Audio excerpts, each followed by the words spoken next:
Hi, Sharon.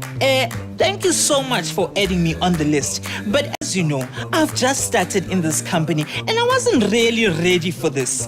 Thank you so much for adding me anyway. Thank you. Kind regards, smiley face.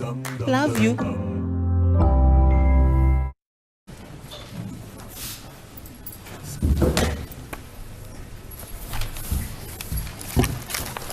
Yes.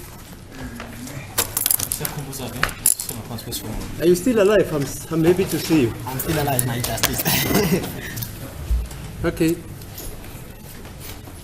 Mr. Valoi? Please, my lord, the state has prepared its heads as requested by the court. Right. Just a short while ago, I inquired from the investigating officer if the notes were found. The investigating officer, however, informs me that the notes were shredded, destroyed after the statement was made, and therefore the notes are no longer available. Fine. That is the investigating officer. Yes. But what does Mr. Zungu Yes. say? No, I haven't spoken to him as he's under cross-examination, my lord. Oh, yeah, correct, quite correct. I'm just going to ask Mr. Mnisi, I'm just going to ask if the prosecutor says, according to the investigating officer, the notes were shredded. Yes. So I'm going to find out from Mr. Zungu whether the order of the court that they must go to Natal, KZN, and discover or fetch those documents, whether he did that. I don't have an objection. Okay, thank you. Mr. Zungu, did you go down to KZN? My justice yeke zokusemandleni wami konke ukuthola ngenze konke okusemandleni nami ukuthola amaphupho noma lawo maphepha engade ngiwasebenzisa ngakuthola khona kwathola. Lalela, all I'm trying to ascertain, did you go down to KZN? My justice ngicela ungakuvezi ngoba for security reason.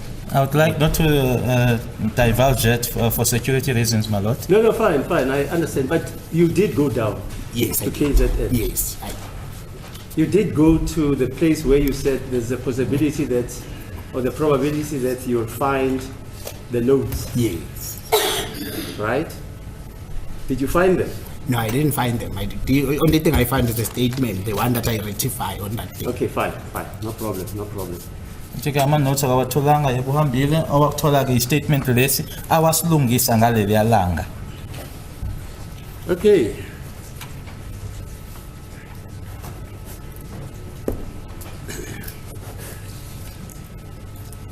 Yeah, the court at the last hearing requested that the state and the defense should prepare heads of argument regarding the exigency that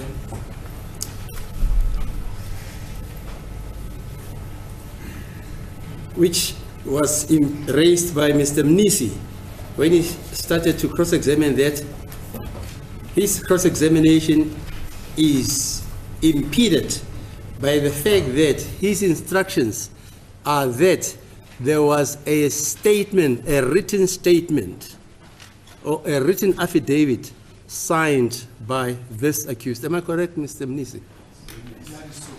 Consequently, the imputation is that there are two affidavits. One is written and signed by this witness, Mr. Zungu, and the other one is a typed one. Is that how I understood you? Yes, my lord. That's it. Yes. So you insisted that you want the production of that statement, the written statement or the written affidavit. Yes, my lord. Okay, fine, thanks. And this court, when Mr. Mnisi came up with that contention, initially said, look, before court there is only one affidavit which appears to be typed.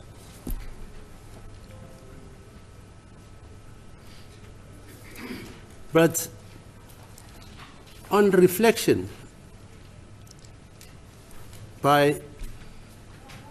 on the assertion made by Mr.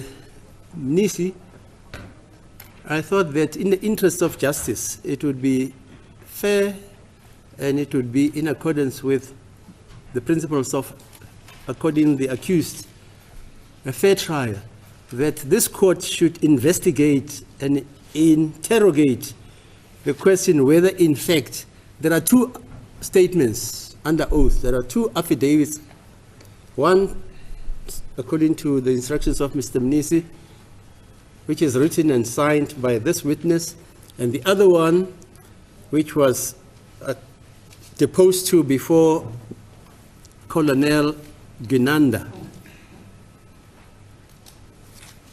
and signed by this witness,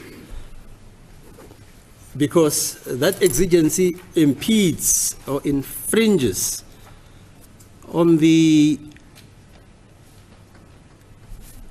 Section 35 rights of the accused to be accorded a fair trial. So I requested all the counsels and the defense to address me on that. Okay.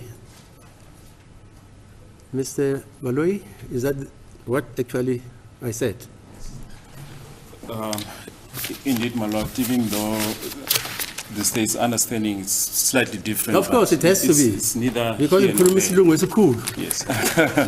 It's neither here nor there. Okay, fine. Yes. But, you know, it's a question of whether, in fact, there are two affidavits or two statements. The witness says he is only aware of the fact that he composed notes from which the statement was extrapolated when he was being interviewed. Right. Okay, go ahead. Indeed, my lord. In other words, mention is made of a statement, but the witness is talking of notes. Fine. Yes, and counsel, after court adjourned on Friday, they did listen to the recording, and this also according to my notes, that initially mention was made of a written statement, but the witness did subsequently explain that what he really meant was that the statement was composed out of notes and that there's no written statement as such. That was my understanding of the fine. explanation. Yeah, Yes. fine. No. Okay. That is your understanding, but Mr. Yes. Mrs. instructions are that there is a written statement. Okay, fine. Right. Now, I don't know whether in light of the fact that the notes stroke statements cannot be traced or that the notes have been destroyed, whether it is really worth the trouble to then continue arguing the matter. But if that is the case, my lord, we will then continue to Yes, fine. to address the court. Yes, please do. Court pleases, we've prepared heads of argument in Sorry, this. have you circulated Yes, them? yes, I've just Okay, given them fine. copies. And the heading of our heads, my lord, is heads. Request by accused number 3, counsel for disclosure of notes used to compile a statement of State Witness Constable Caesar Zungu. As I've just explained now that following on the explanation by this witness is that what was in existence were notes and not a written statement as such. Sure. Now, in the introduction, my lord, we mentioned that the current witness, Constable Zungu, has finished giving his evidence in chief and has also been cross-examined by the legal representative of accused number 1 and 2, Mr. Ramusipili. Paragraph 2, we mentioned that... No, let's be factual. Yes, He was cross-examined by Mr. Ramasipidi, right? yes. But Mr. Mnisi did not conclude his evidence, his cross-examination. Yes, we will get When I intervened. Yes, we Okay, will get fine. into that, yes. All right. Paragraph 2, when it was the turn of counsel for accused number 3 to cross-examine the witness, Advocate Mnisi indicated that he requests that the handwritten statement be disclosed to him.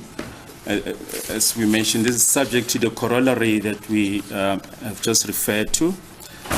In paragraph 3, the witness has explained that his statement was compiled using notes of recordal of certain incidents in this matter. He indicated that these notes are kept at various locations where he lives, including in KwaZulu-Natal, as the court has just confirmed that with him. Paragraph 4, he mentioned further that there is an error in paragraph 5 of his statement, wherein he sets out the sequence in which he saw the accused around 2100 hours coming from outside and following each other to Ngwabeni's bedroom. He says where the name of Nkani Sfisokuhle Zungu is mentioned in paragraph 5, it should be substituted with that of Mthobisi Ncube, accused number 3. In the statement, he states in paragraph 5 that, and we quote, around 9:00 p.m. on the very same day, I noticed Muzi Sibia, this is accused number 1, Mafika Sandiso Ntanzi, accused number 2, and Nkani, in brackets, Sifisokuhle Zungu, that is now accused number 3, walking after each other to Ngwabeni's bedroom, coming from outside, close the quotation. He says that where the name of Carlos Mthobisi Ncube, accused number 3, should have been inserted instead of that of Nkani Sifekuhle Ntuli. Sorry, there's Zungu, there should be Ntuli. That is now accused number 5. And further on in that paragraph, wherein he states that, and we quote, I saw Nkani, accused number 5, giving Ngwabeni a 9mm should be substituted with the name of Carlos Mthobisi Ncube, accused number 3. He states that further that in the same paragraph, the name of Mthokosizeni Mapisa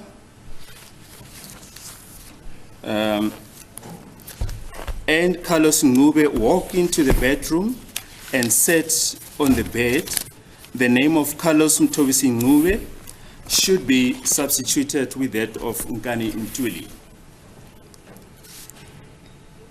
So in other words, my lord, he's saying everywhere in that paragraph 5, where the name of accused number 5 appears, it should be substituted with that of accused number 3. In paragraph 5, we mentioned that in the matter at hand, the accused is not laying claim to any of the contents of the police dockets, but as we've just indicated, my lord, but to notes which do not form part of the police dockets, but which were used to compile the statement of the witness.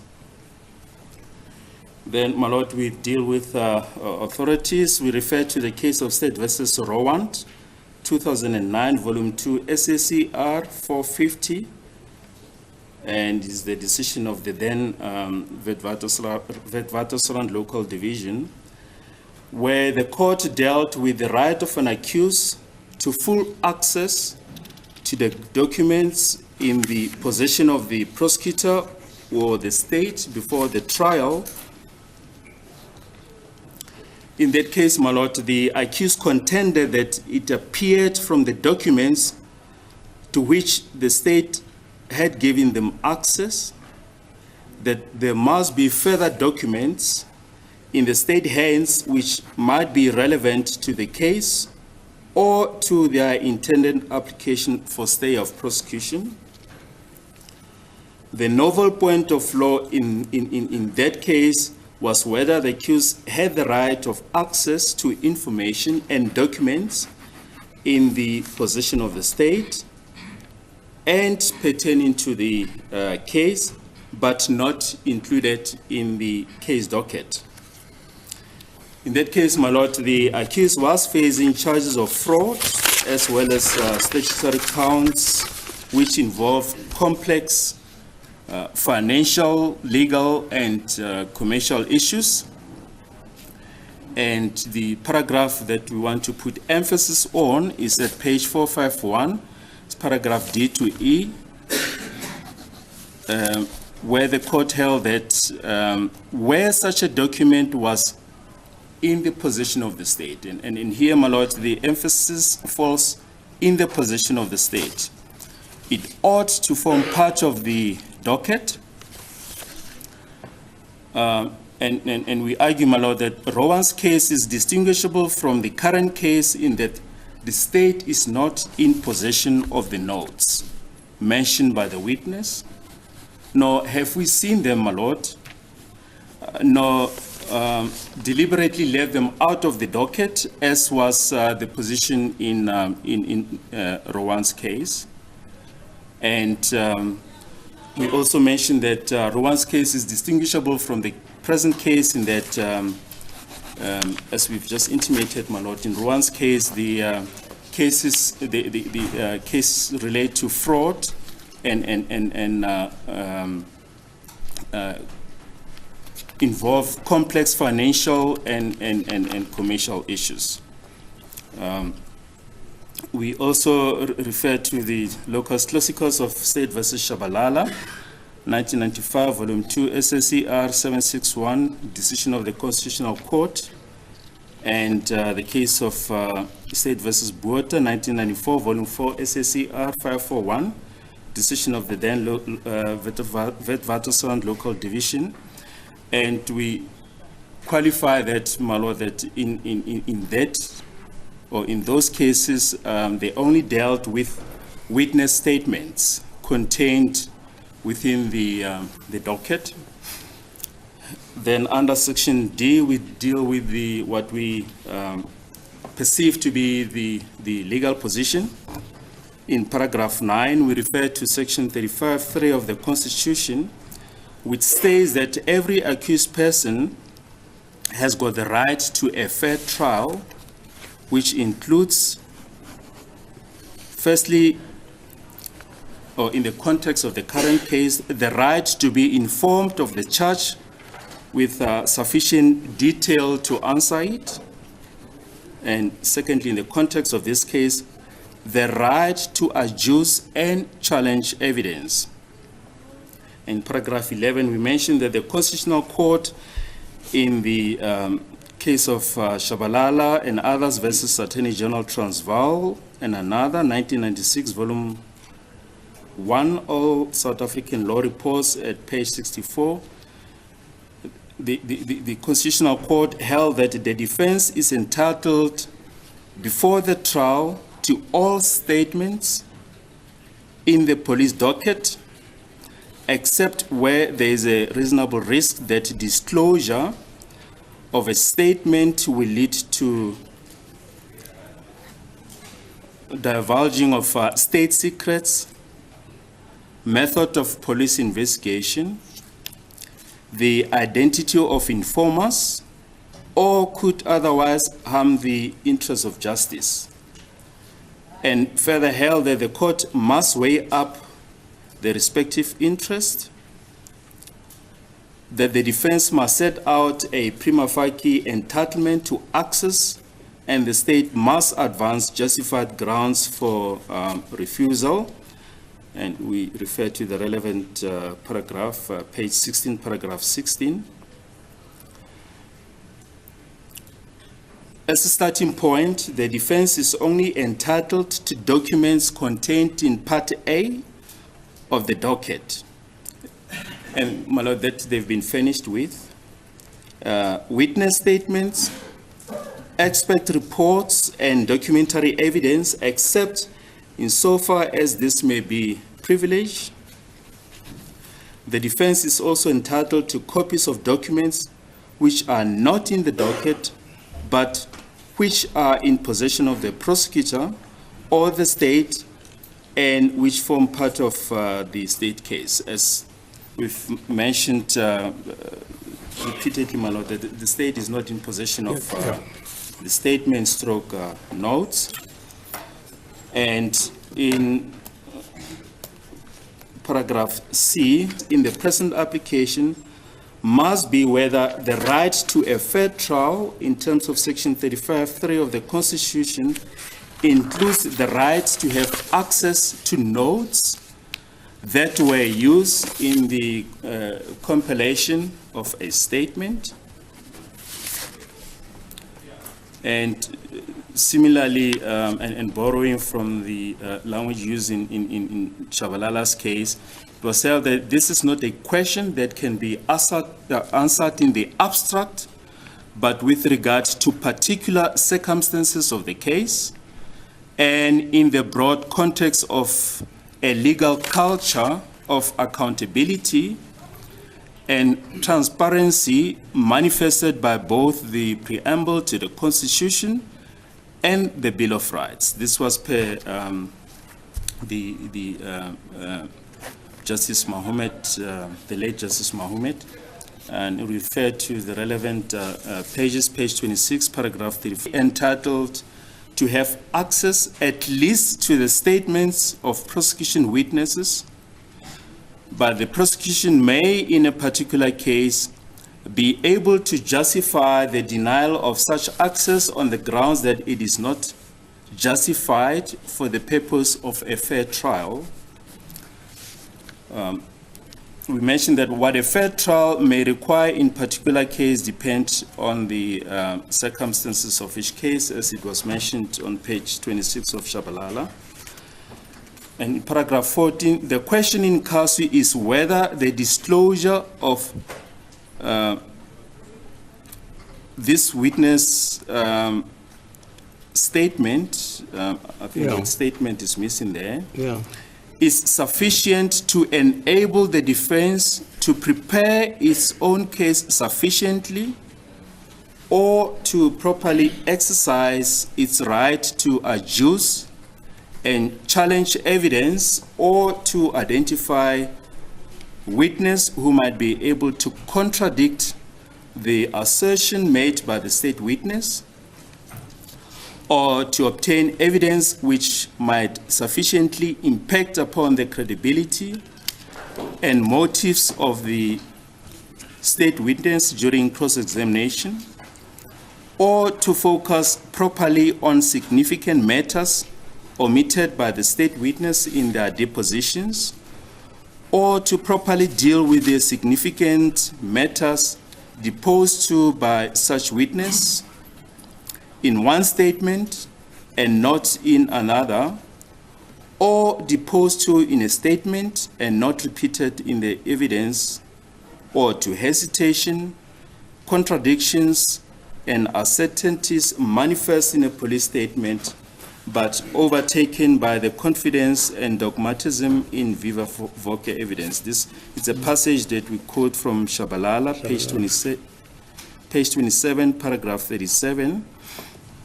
We mentioned in paragraph 13, my lord, that this matter at hand is distinguishable from the Shabalala case in that we are not dealing with the request for disclosure of a statement, but disclosure of notes, recordal of events which were used to draw up a statement. And we mention here, my lord, that the defense will usually not be entitled to memoranda in the docket, in the B part of the docket, and here we refer to motivated index of internal reports and memoranda contained in Part B of the case docket and the investigation diary contained in Part C of the docket. And in the Shabalala case, the court set out the following guidelines in resolving the issue.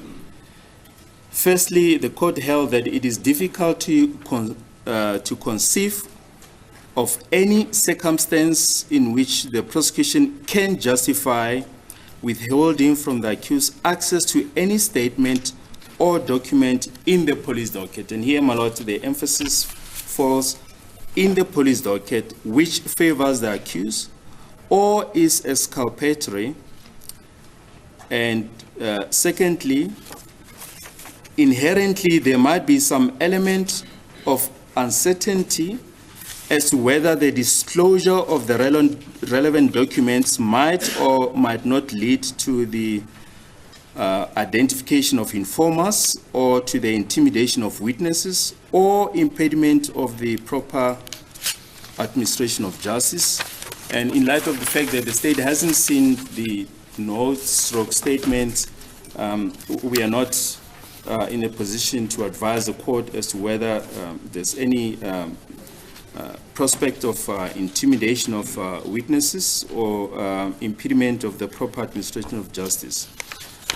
And the court then went on to hold that if in the special circumstances of a particular case, the court needs to exercise disputed documents in order to make a proper assessment of the legitimacy of the prosecution's claim, and any insight that document might reasonably defeat the protection which the prosecution is anxious to assert, then the court will be entitled to examine such documents for this purpose without affording the accused an opportunity of any knowledge of its contents, but making proper allowance for that factor in the ultimate decision. This, my lord, was the proposal that if the notes were found, that was a proposal that the state was going to make, that that the court should first have sight of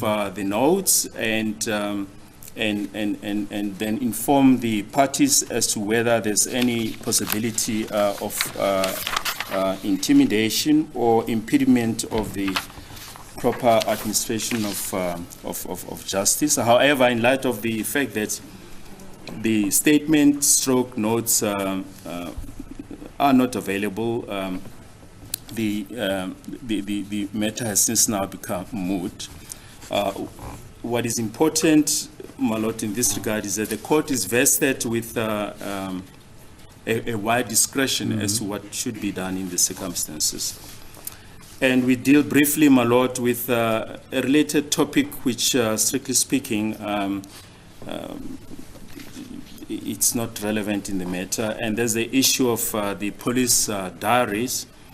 And we mention here that the same consideration applied to the police diary as to those that apply to statements in the docket, as those diaries form part of the integral part of the witness statement. We mentioned that the state can refuse to disclose privileged information taken up in the diary, but the reasons therefore must be disclosed, and we refer to the case of Jonas versus Minister of Law and Order, 1993, Volume 2, SACR, page 692 is the decision of the Eastern Cape at 696 E to G. And we mentioned, my lord, that the police are issued with diaries or pocketbooks specifically for the purpose of documenting events which would assist them in compiling their statements at a later stage. And we mentioned here, my lord, we have seen, for instance, in the case of Warrant Officer Musia, that his pocketbook forms part of the, or it is an integral part of his statement, and as he documented certain events therein, And the extract of his pocketbook has been handed up as Exhibit C4. In Jonas' case, should be Jonas, not Johan's, Jonas' case, it was held that information recorded with the purpose of being used in the preparation for or in the prosecution of the trial and forming part of the prosecution's brief, for instance, contents of the pocketbook, form part of or form an integral part of the witness statement, and or they are a record of information intended for use in the preparation for or in the prosecution at a criminal trial, and to form part, there should be part, to form part of the prosecutor's brief.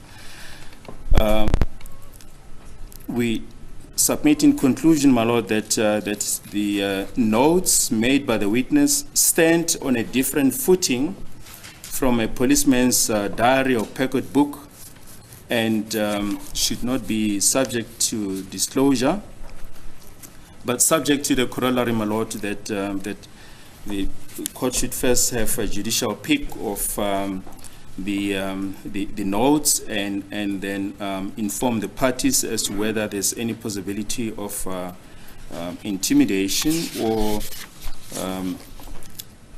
the impediment of the administration of justice. And we submit, my lord, that the witness, this witness, Constable Zungu, should be cross-examined on the basis of his statement and the explanation that he gives for any contradictions between his testimony and his statement will be subject to any credibility findings that the court will make at the end of the case. That, my lord, are our submissions. Okay, thanks, Mr. Baloyi. Kamusipiri, Mr. Okay. Of all of you? For me. For you? For me, my lord. Okay, Mr. Ngomalo. My daughter, I did not also prepare the heads of arguments. I was of the view that it was a matter that was going to be argued on Tuesday or Wednesday. How? Tuesday, Wednesday? Yes, that was the understanding. I'm in court on Monday. Yes. Okay, Mr. Mshololo. Sorry, Miss Mshololo. My lord, I would address the court. I did not prepare the haze, but I'll argue. I'll make my submissions, my lord. Now? Yes, my lord. Make them. No, I mean after this, my lord, because Nisi is going to take the space first, my lord. Oh, and okay. then I'm the Mr. last Nisi, they say you should. Yeah, In the Mr. same Nisi? breath with my colleague, I did not prepare something readable in line with what the state has done, and that is not out of contempt of the court. However, I understood the court to mean that if we can do so. Yeah, fine. But nonetheless, my lord, the issues here are very crisp and very succinct.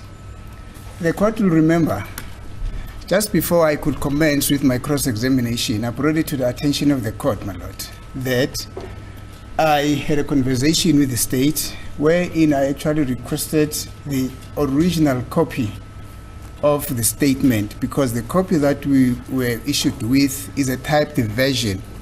Then the state said no, it did not have. In the arena of life, key moments define us. There is no room for discomfort. What about witness? Trust me. Gillette Pro Glide with 5 blades delivers incredible closeness and comfort. Show the world what you're made of. First question. Gillette, the best a man can get. Such a handwritten statement. Right. I thought that the matter would then have rested at that point. However, subsequent to Mr. Zungu's testimony and him being cross-examined by Mr. Ramusipili on behalf of accused number 1 and 2, he mentioned very unequivocally that there is a statement that he wrote with his own hand. He initialed it, he initialed each and every page. he signed it. So And- Mr. Zungu says there Ye- is a statement. Yes, my lord. I'm still addressing the court. Yeah. It's not being interpreted. Do you understand what Mr. Mnisi is saying? Yes, I do, Your Justice. Fine, okay.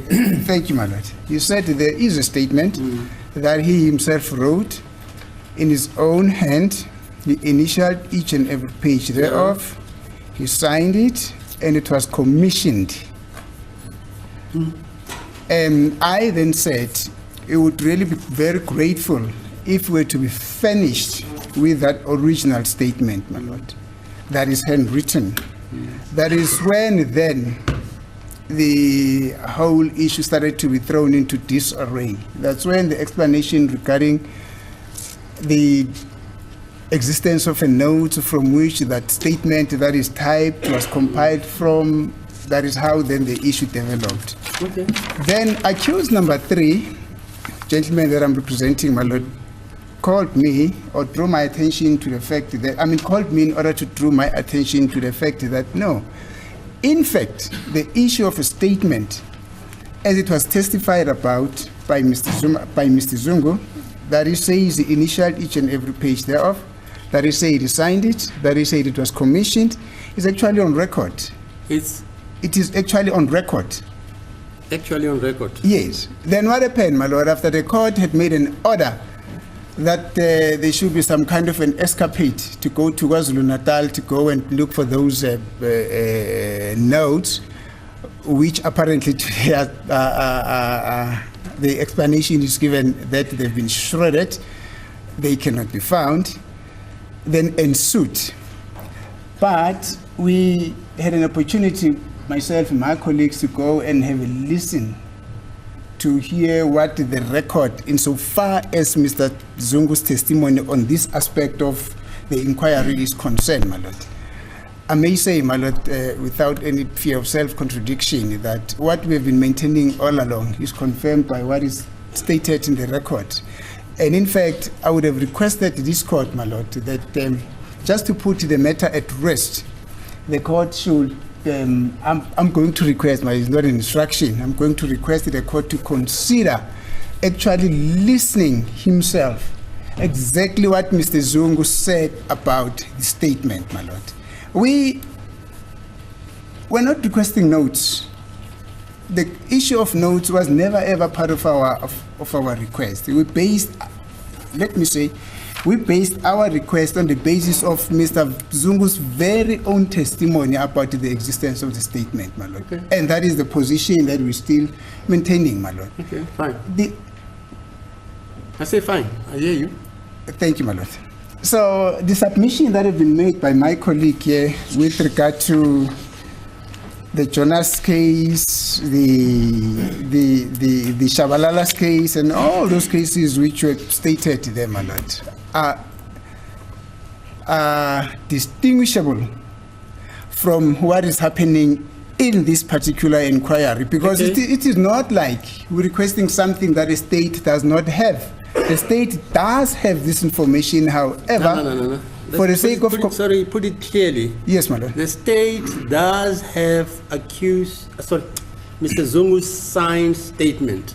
Is that what you're saying? That is what I'm saying, So my that there lord. must not be any misunderstanding. Yes, and I'm basing this The on what state- he himself said under oath. No, I hear what he says. Yes. But your submission is the state does have a written statement which is commissioned and signed by Mr. Zungu. That's your submission. That is my submission, my Mr. lord. Baloyi, But let you me hear- qualify my submission. Wait, you hear that? Yes.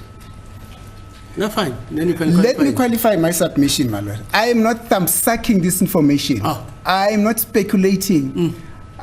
I'm not making assumption. I am basing this statement based on what this witness has told to this court, my lord. It is on record. No. Mr. Mnisi, you are an officer of this court. Yes, my lord. There's a world of difference between what you have submitted now and what you are saying. Listen to what you are saying. I can hear myself, my lord. Yeah, but do you understand yourself? I do understand myself. Okay, let me try and quote you. Yes, my verbatim. lord. Yes. The submission is that the state has Yes. a written statement, Yes, my lord. right? Yes. The state has a written statement. Yes, my lord. Now you qualify it. Yes. This is based on what this witness says. Yes, my lord. These are two different concepts. In my understanding, my No, lord. no. Oh, okay. Listen to this. Yes. These are two different concepts. Yes, my When you lord. say the state has, Yes, my lord. it means Mr. Baloyi is misleading this court. No, that's not. No, come on, let's not play marbles. No. No. That does not come from me, my lord. No. Definitely, it does not come from me. This is inferential reasoning. No, I would have said, No. my lord. Mr. Nisi, please. Okay, Let's thank not, you, madam. Let's not Yes. waste time. Yes. You are saying the state has Yes, my lord. the written statement by this witness, Yes. and the state has not disclosed or discovered that statement to you. There's something about mom's touch. It makes cough, headache, and blocked nose go poof.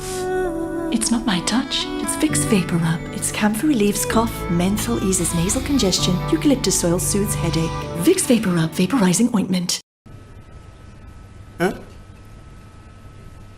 That is the reason why we're No, requesting wait. the original And the version, my state lord. has not disclosed or discovered that statement to you, as it is obliged in terms of the Constitution and the case of Shabalala, 1995. Is that not so?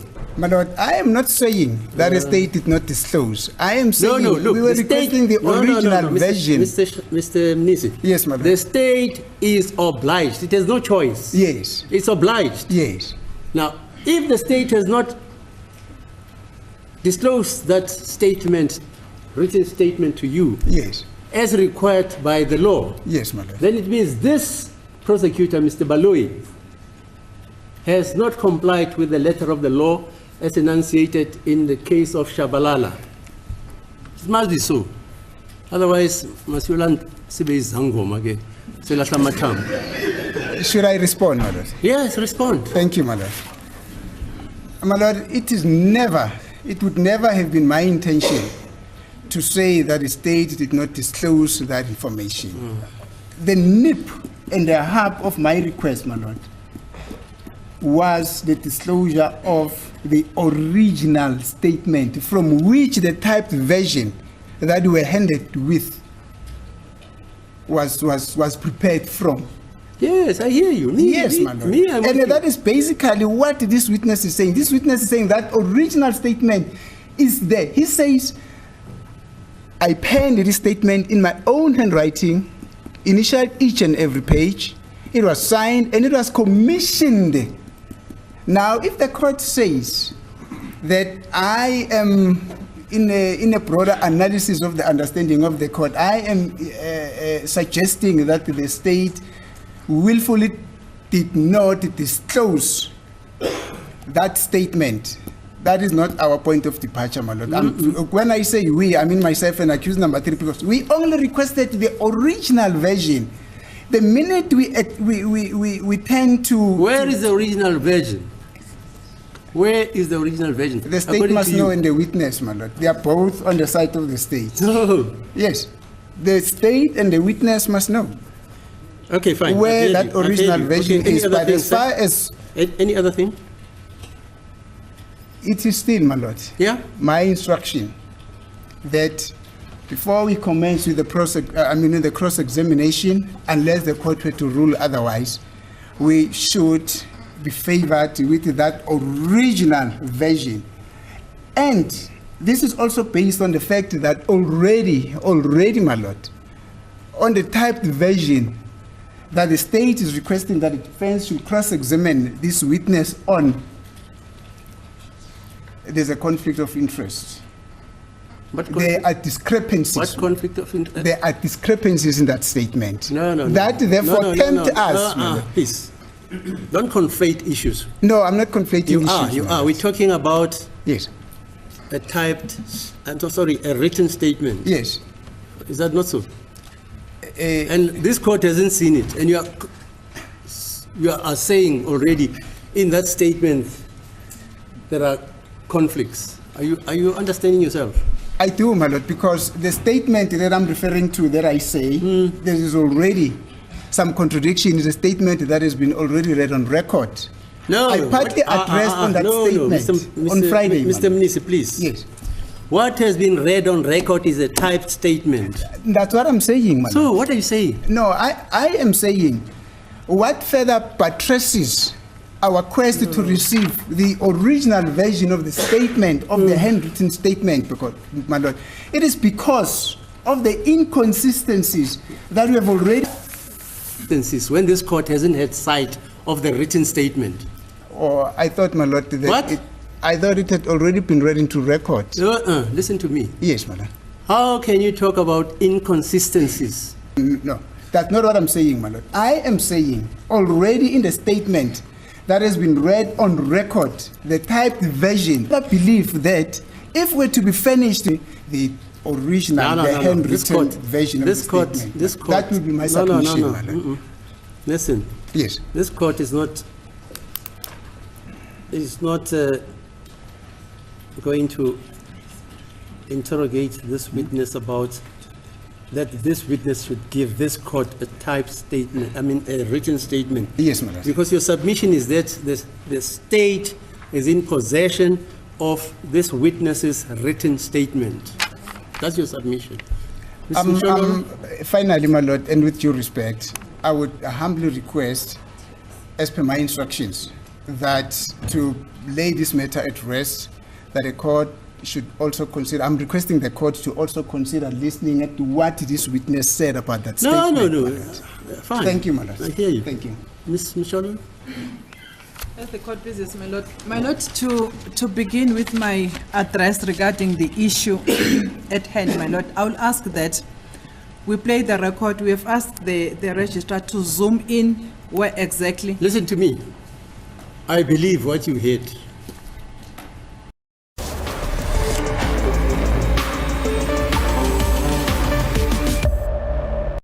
And I accept it, that this witness said he made a a written statement. Fine. Yes, ma'am. I accept that. Yes, ma'am. Then the next question, we have not been given an explanation by the state, my lord, regarding the whereabouts of the statement that the witness has referred to. Has written. A written statement. Written yes. statement. Fine. Yes, Thank because you. the witness, my lord, has referred to a written statement. Right. Which has not been submitted, my lord, to the defense. Okay, fine. I hear you. And my lord, my submission is that it is crucial that that statement, because the witness has confirmed under oath that he did make it, that statement should be produced in order to verify, my lord, the truthfulness. Statement should be produced by whom? By the state, because the witness belongs to the state, my lord. This is on the assumption that this witness has given the state the written statement. My lord, I don't think he would have made, I agree, my lord, I don't think he would have made the statement for someone else or for any other intended purposes. Okay, fine. Yes, my lord, whether it was made with the investigating officer or by himself, but it should have landed to the state. Okay, fine. And now, my lord, we are faced with a typed version on which the witness has testified with. Therefore, the defense is asking for the original statement which the witness has referred to. Okay, fine.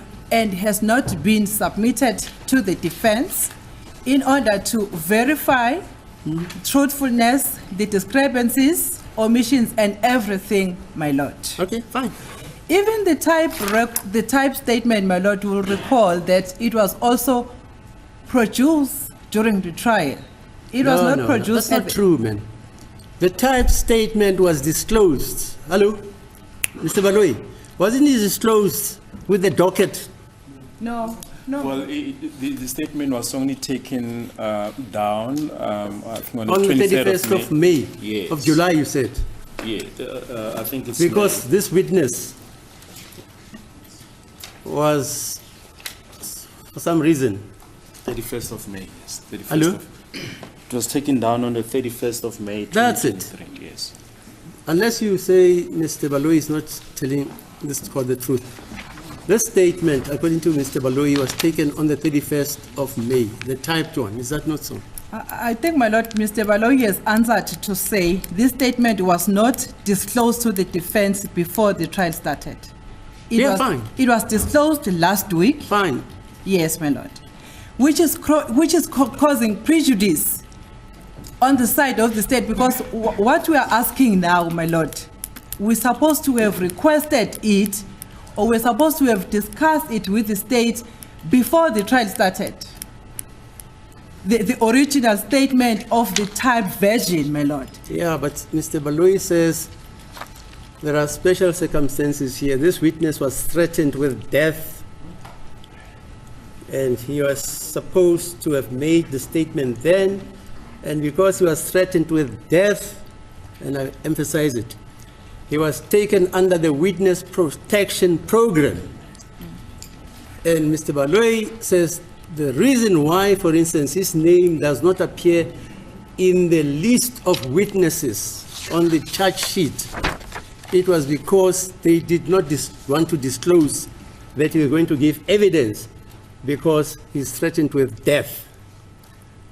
And Mr. Baloyi says, as a result of security reasons, this statement was only taken on the 31st of May, is it?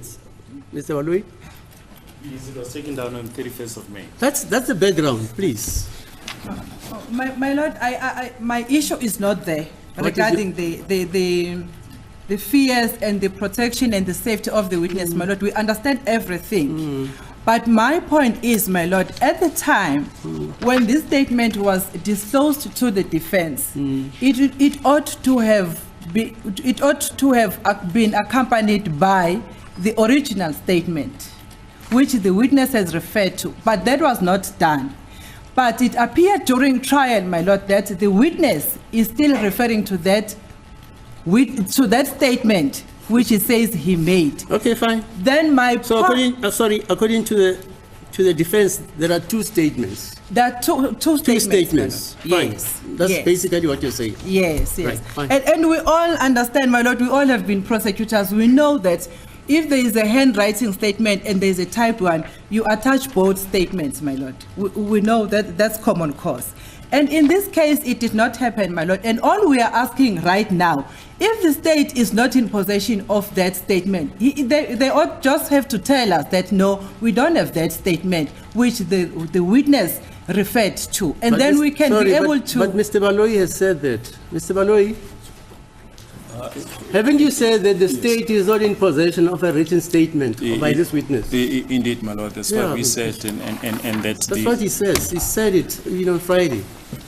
My lord, I missed that when the state made the admissions, because I had the state still referring to the notes, my lord. Yes, the state refers to yes.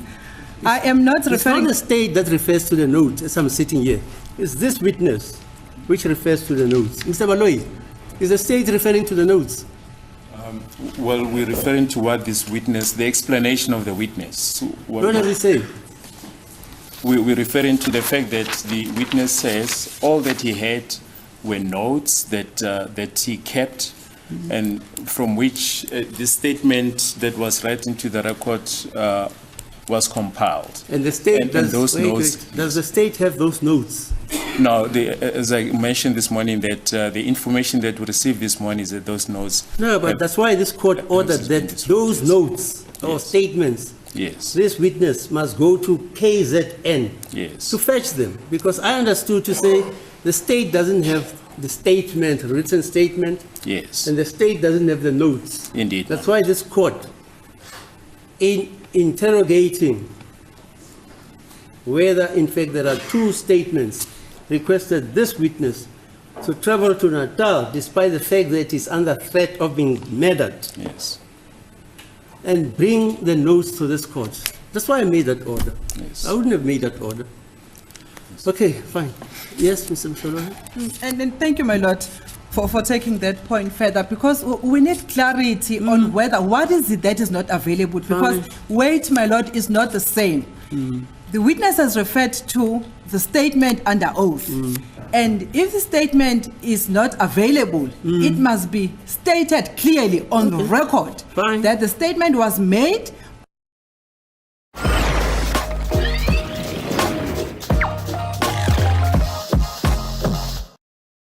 is not available Okay, to be fine. produced to the defense. Right. And then if, my lord, the state case is that notes were made, but then they are not available to be produced to the defense, then it's something else, my lord, because the weight that these two statements or these two documents do not have the same weight. Evidential my lord. value. Yes, Yes. evidential value, my lord. Right, okay, thank you. Any other thing? Yes, my lord. And therefore, my lord, if the statement is not available and the submissions made by the state, my lord, especially, can I proceed to? Aye, the whole day. I've got 2 years to hear Okay, thank you. Thank you, my lord. Especially the submissions made by the state, my lord, which refers to paragraph 3, 4, and 5. I'll summarize them, my lord. I won't refer to them as they are. Referring to the contradictions or changes that are now being made in respect of accused number 5. Had accused number 5 been privy with the original statement that was made by the witness, would have been able to look at these discrepancies on his side, my lord, referring to the statements and the type statement, my lord, and also together with the viva voce evidence of the witness. Okay, fine, I agree.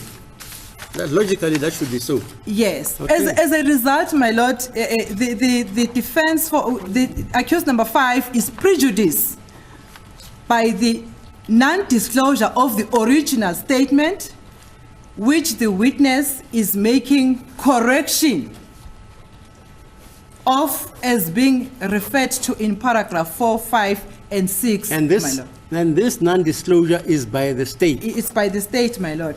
And also the further submissions made by the state, my lord, in their heads of arguments referring to part B, privilege to part B, and the test to be applied. It's totally different to the case that we are dealing with right now, my lord, because here we are dealing with the interest of justice, that if it is true what the witness is referring to, then the original statement ought to have been produced to the defense. It is in the interest of justice that we know as to when the statement referred to was taken and what was contained, what was the content of that original statement, which has not been disclosed. And exactly on top of that, my lord, Part B refers to the memorandums and other conversations between the police and investigating. We're not asking that. We're not demanding that. We're demanding the statement which forms part of a clip, which the defense is entitled to it. No reference to Part B and C. That is not our submissions, my lord. And also, my lord, regarding the prejudice that the defense is suffering right now, is that of having to conduct your trial or having to conduct your defense when the matter is being tried.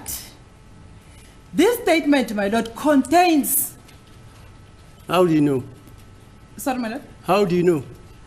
No, my lord, I'm still addressing... Yes, how do you know? This statement. Why I'm saying that. This statement, I'm referring to the type 1. Oh, the type statement, not the written statement. Okay. Yes, my lord. I'm referring to the type 1. I want to address his lordship regarding the prejudice. Because... No, you know what? You're putting the cart before the wagon, or the horses before the cart and the wagon. We are here conducting an inquiry whether there is a written statement. That's what this case is, this inquiry is about. I've given you the leeway to compare what is in this written statement and what is supposed to be in the, what is in the type statement as opposed to what should be in the written statement. You can't do that. Logically you can't do that because we only have one statement in court at the moment. Is that not so? One submission, my yes, lord. Just one. My lord, my submission is that accused number 5 will suffer prejudice if he continues cross-examination without having the original statement of this statement. Yes, you are correct. That's why this court went out of his way to make an order that this witness should go and fetch all those statements or communications or notes, because Mr. Baloyi says he does not have a written statement made by this witness. And I'm aware of the prejudice. That's why this court, in evening the playing fields, made that order. Any other judge maybe wouldn't have done that. Thank you, Maruda, and we really appreciate that. Yes, of course. Yes. Those are my submissions. Right. Now, I don't want to have a look. Did you bring any other thing from Natal, KZN, which is handwritten? Khona senakho KZN okubhaliwe ngesandla. Akukho, my justice. No, nothing, my lord. You didn't get anything? Akukho okutholile nje. Akukho, Nkosi. Nothing, my lord. Nothing. Okay, fine. Now, there is evidence, and I'm quoting my learned colleagues here, that you say you have made a written statement. Inkantolo ithi ke kunofakazi noma kukhona ubufakazi okushiwo ke abameli lapha ukuthi kubufakazi bakho kwiviki endlulile. Sit down. Yes. Uthe uma ukhuluma la inkantolo wathi kune statement owasibhala wena ngesandla sakho. Bathi abameli yiloko okushilo wena ngeviki endlule. My justice, into bengikhuluma ngayo mangithi kunezinto ngiyibhale ngesandla. Kufana nakho lo ngalo statement esithayiphiwe. Ngiyabhala njengoba bengilungisa kulo ma mistake. Into engikhuluma ngazo mhlawumbe ngangibhala i-date, mhlawumbe ngangibhale ku-newspaper or kwi-slip sasethilini or low notice engiyithole ukuthi kune-information Asibambe kancane nje. What I was referring to, my lord, the witness is referring to this typed version where there are some corrections made on it. That I was referring where I would pick up that there is something, I would then correct that. Whether I was writing on a newspaper, I was writing on a receipt or a slip, but that is what I was referring to, my lord, when I said that I had wrote down. There are certain things that I wrote down. Yebo? And my justice, angaze ngenze statement koyi-1 until the 31st. And that's why ukuthi mayithune statement angisazi usithatha. Akekho noyi-1 engeke ngamenze statement. There's not a single person that I made a statement to except the statement that I made on the 31st. Hence then I'm surprised when he says that he's got a statement which I don't know where he or she took it from. But I've never made a statement except for the one of the 31st. Right? Continuing this inquiry, do you know what is a statement? Istatement uyazi ukuthi yini? Yebo ngiyazi. Yes, I do, my lord. Do you know what is an affidavit? Statement esifungelwe affidavit uyazi ukuthi yini? Yebo ngiyazi. Yes, I do, my lord. Now, before the 31st of May this year, were you ever called by the investigating officer or any other police official or officer to make a statement regarding this issue? To make a statement. Ngaphambi kwe-31 ikaMeyi kuwona lo nyaka ngaba ukhona yini iphoyisa noma ke umphenyi ke umseshi wecala elake lakubiza ngaphambi kwe-31st zikaMeyi la elathatha khona ke istatement kuwena mayela nalo daba lolu? Akekho ngangamnikeza, my justice. I gave a statement to no one, my lord. Did you ever swear and take an oath to a statement which you made, which oath paraphrases, I acknowledge that the contents of this statement or affidavit are true and correct, and you signed it? An oath before a police officer or a commissioner of oaths or a magistrate. Have you ever done that, sir? Ingabe khona la khona ke owafunga khona ke lokho okubekwayo lapha ezantsi. I know and understand this. Ngiyakufungela ukuthi lokho okubhalelana kuyiqiniso noma kungaphambi komanje khona la owenza statement kwafungela khona. Akekho, my justice. None, my lord. As a policeman of, you said 12 years experience. 12, yes, correct. Have you ever taken a statement from a person? Wena ngokwakho At the police station? sikhona statement esoke wasithatha komunye umuntu e-police stage? Yebo go. Yes, my lord. And after taking that statement, did you administer the oath to that person to swear to the truth and veracity that he acknowledges and understands the contents of the very statement which he has or she has given to you, and that she signs it and you append your signature as a police officer? Yebo ngeke ngakwenza lokho. Yes, I've done that, my lord. So you know what a statement is. Okusho ukuthi uyakwazi ukuthi i-statement ekuyini. My justice ngeke ngathi ngayi Friday ngathi akekho ngamnikeza statement sami. I was willing ukuthi statement sami ngisenze e-court ngoba bengazi ukuthi ozongithatha statement usisaphi futhi uzosenza. Okay, sibambe lapho. I did say on Friday, my lord, that I gave my statement to no one because I didn't know as to the person that I was going to depose a statement to. Where is that person going to take my statement and do what with my statement? What are those documents, sir? Yini leyo phethe? Isona statement sami ngasenza bangenzele icopy yazo. They made this is the statement, my lord. It's the typed one. They made a copy for me. No, can you give it to Mr. Baloyi and all the defense attorneys, and then me as the last person?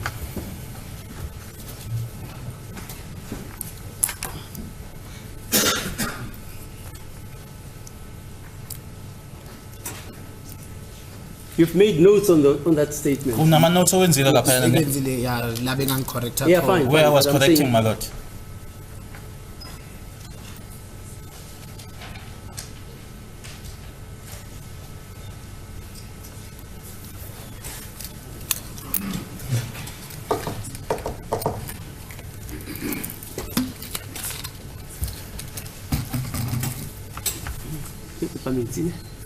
Water.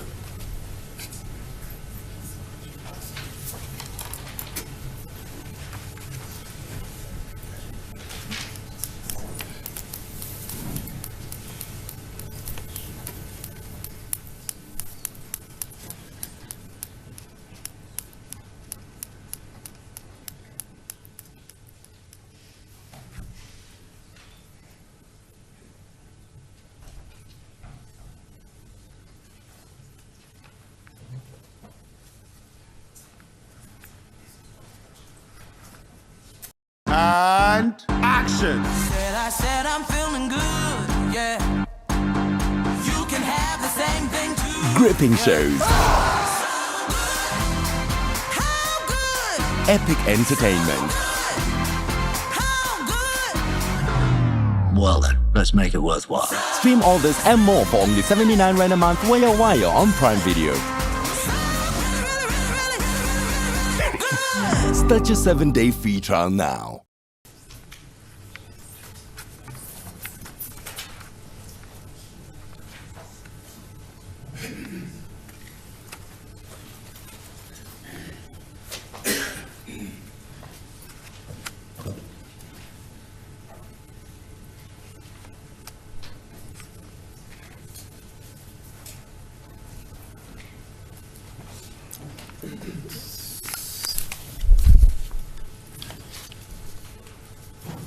Yeah, the court has in its possession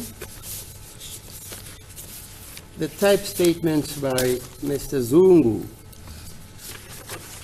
which statement was elicited through the integris of Mr. Ramosipili.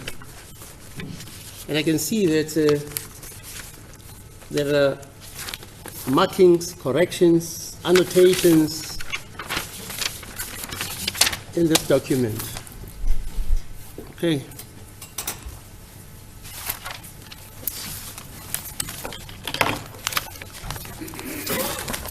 Okay, this is the judgment regarding the inquiry into whether there is a second statement which is written as alleged by Mr. Mnisi through his client, accused number 3. It gives Mr. Mnisi instructions that there is a written statement signed by this accused. Is that accused number 3 or 2 or what? 3 or 4? Yes, fine. It's not him who says that. Hello? It is the record, my lord. No, It's please. the record. Mr. Mnisi, just sit down. Thank you, you told me you had instructions from your client that he knows that this witness made and signed a written statement. That's the judgment I'm busy with now. Mr. Mnisi, please. Yes. He said you got instructions. This court doesn't know where Mr. Mnisi used by Mr. Mnisi because that's privileged information. And this court doesn't have to know that.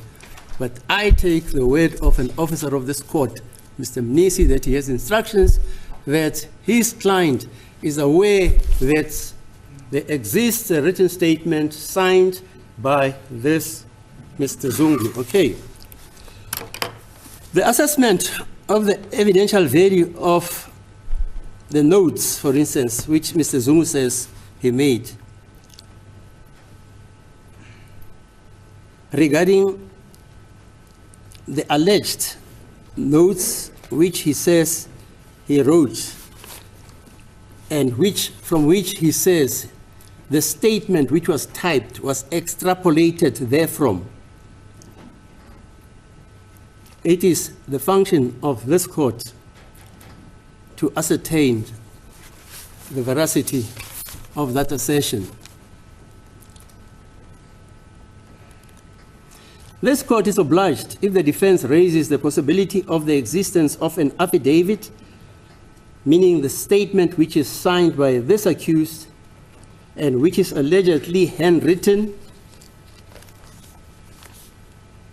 and which is supposedly, as argued by the defense, statement of this very accused. This statement was deposed to before Colonel Ginanda and typed by a certain Miss Mokhatle. Sorry, is it, who was typing it, Miss? What's that job, man? Miss Sergeant Mokhatle. Yes, fine. Which was allegedly typed by Miss Mokhatle. And this statement has been disclosed by the prosecution.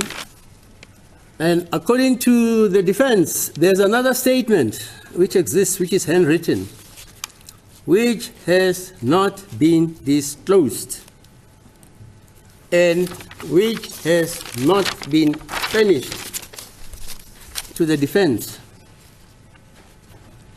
This is a very serious imputation of mendacity by the defense against Mr. Baloyi, who is an officer of this court. To put it in plain language, Mr. Baloyi is being accused of harboring a statement which should have been disclosed to this court, which is a very serious infringement if that could happen. He could be struck off the roll of advocates by failing to disclose information which this court is entitled to and the defense are entitled to arrive at a just and reasonable and justifiable conclusion of this trial.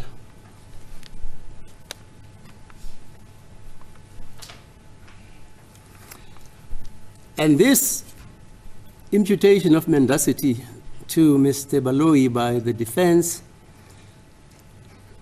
is contrary to the prescripts of the Criminal Procedure Act and also contrary to the prescripts and demands of the oath Mr. Baloyi took to advance the interests of justice. Since the judgment of State of Shabalala and others versus Attorney General of the Transvaal and another 1995-12, 1593 Constitutional Court regarding the defense's qualified right to copies of the statement in the police docket, the defense is entitled to be furnished with same. The court does not have, this court does not have the legal right to peruse the docket But the court has to interrogate the defense's assertion of the alleged existence of a handwritten affidavit as alleged by the defense, because a prosecutor's sacrosanct duty is that he is obliged in terms of the law to disclose every document which the state intends using in attempting to prove his case beyond a reasonable doubt. That every document of that nature should be disclosed to the defense.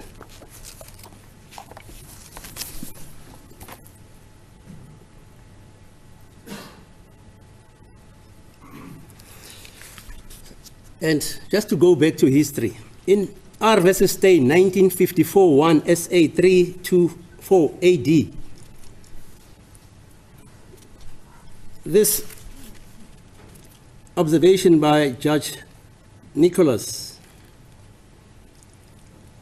he states that that decision of the AD has eliminated the hunting ground which has been opened by accused persons by the decision of R versus H, 1952, 4 SA 344T. In that case, it was held that there was no privilege which entitles a witness for the Crown in a criminal case to refuse to produce the statements of other witnesses when called upon to do so. In Steyn's case, however, the appellate division has held that there is a class of privilege not specifically referred to in the decided cases and textbooks which protects and the such statements from disclosure.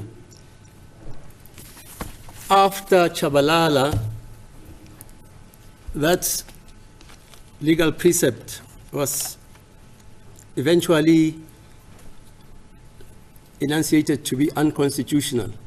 Consequently, every prosecutor in this country knows that he has to disclose the documents on which a case of the state is based on. And I don't believe that Mr. Baloyi can risk the entire career he has built up over years as a senior advocate. I don't know what he would gain, because it is not the duty of a prosecutor, he is not an instructed counsel, to defend or act as an attorney or advocate of a witness in a case. The duty of a prosecutor is to present the case of the prosecution to the court for it to adjudicate and consider.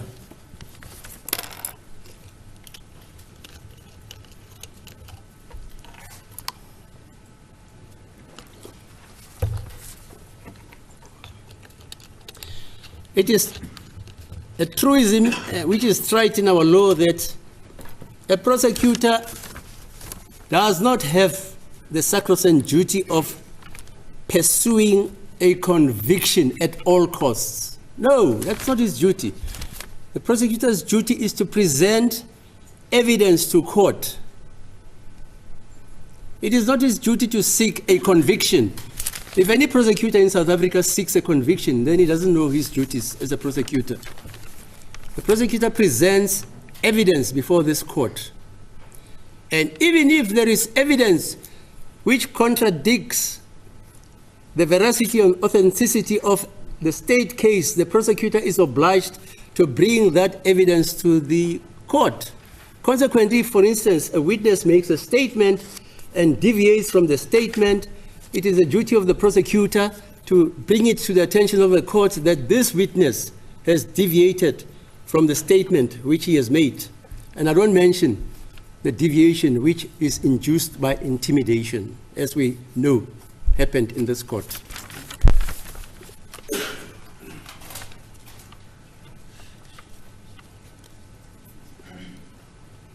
So the duty of a prosecutor is to assist the court in the ascertainment of the truth See in this regard, State versus N, 1988-3, South African Law Reports 450, it's an AD case, where for a variety of reasons, it is stated that the prosecutor may have written notes of a witness, but did not disclose them in this particular case, which is at all faults with this one. Because the prosecutor thought that these notes were not important,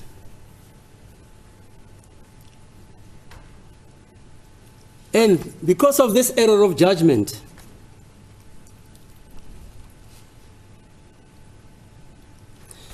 that error of judgment of a prosecutor not disclosing the notes which the prosecutor had access to after being given those notes by a witness. But in this case, this witness doesn't say he gave the prosecutor notes. But in this case, in 1988-3, S versus N, the prosecutor was pertinently given notes, handed notes by a witness. But the prosecutor did not disclose or discover those notes to the defense because he thought they were not important for the case. The Appellate Division, SCA, held that that amounted to the breach of the prosecutorial general duty because he had to disclose those notes. See also in this regard, S versus Charlie. It's a 1991 2 SA, particularly at page 52. It's an EC, Eastern Cape decision, regarding the important prosecutorial role prosecutors play in the criminal procedure.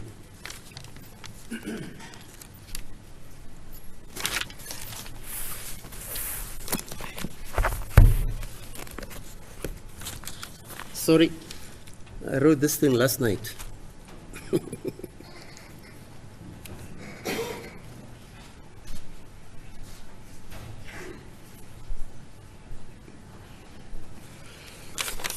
Yeah.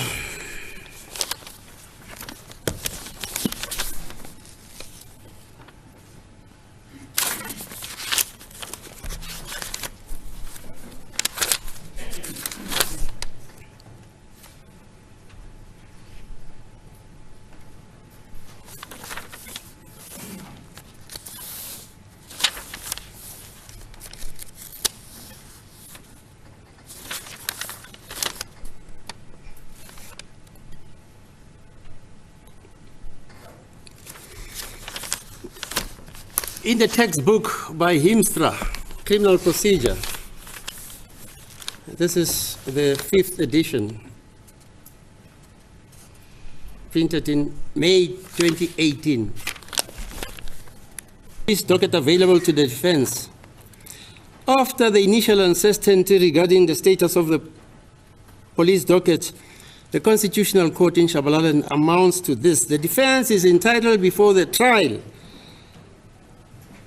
but not for the purposes of a bail application, to all the statements in the police docket, except those in respect of which the state, on specific grounds, claims privilege. Where there is a reasonable risk that disclosure of a statement will lead to the divulging of state secrets, methods of police investigations, the identity of informers, or information between legal representatives and clients, or could lead to intimidation of witnesses in the weighing up the needs of the accused against the interests of the state.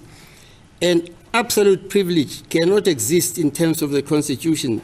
See in this regard, S versus Makiti, 1997, 1, all South African reports, law reports, 291B. The court must weigh up the respective interests the defense must set out a prima facie entitlement to access, and the state must advance justifiable grounds of refusal. In this regard, the case of Pinatiau versus the state and others, 217-1 SACR 354 Eastern Cape. This is not the case in this, as alluded to in these reports. Mr. Baloyi, who is an officer of this court, tells this court and has told his contemporary colleagues that he does not have a written statement by this witness, Mr. Zungu. Mr. Zungu, I agree, may have stated that he has made a written statement, but today, now, I have asked Mr. Zungu pertinently, who is a police officer, he's not a lay person, whether he has made a written statement which he has deposed to under oath and signed, and he says none. The only statement he has deposed to is a statement that was made on the 31st of May, 2023, before Colonel Binanda, and it was typed by Mr. Setlogelo. There is a fundamental difference between a statement, a police statement, and a witness statement.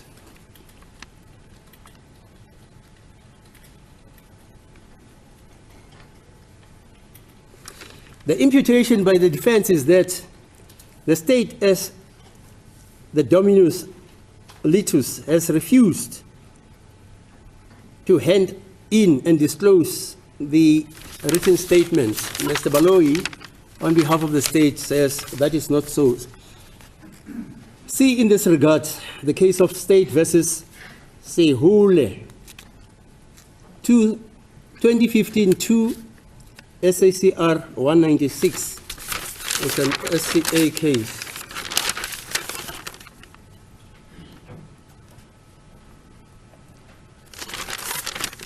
And see also in this regard the case of S versus Gandu,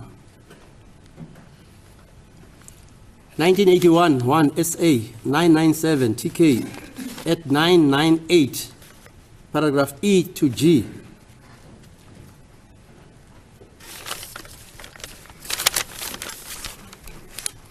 And I'm quoting this case in this regard that formerly, before blacks were appointed to the bench, white South African judges relied exclusively on the interpretation of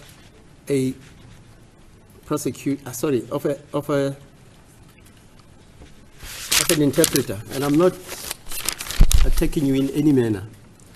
So in this court, they say the court can use its own linguistic knowledge as part of a witness's evidence and demeanor, even when an interpreter is used. And this is supported as long as the presiding officer therein clarifies with the witness on record via the interpreter that he intends using such knowledge, on what forms the basis and to what extent such knowledge is used. And the court has the duty, for instance, to form the view if the interpretation does not accord to the court's understanding, because the court understands that language, like this judge, who is a black man, not an Englishman. I listened And when the interpretation is not apt, I intervene.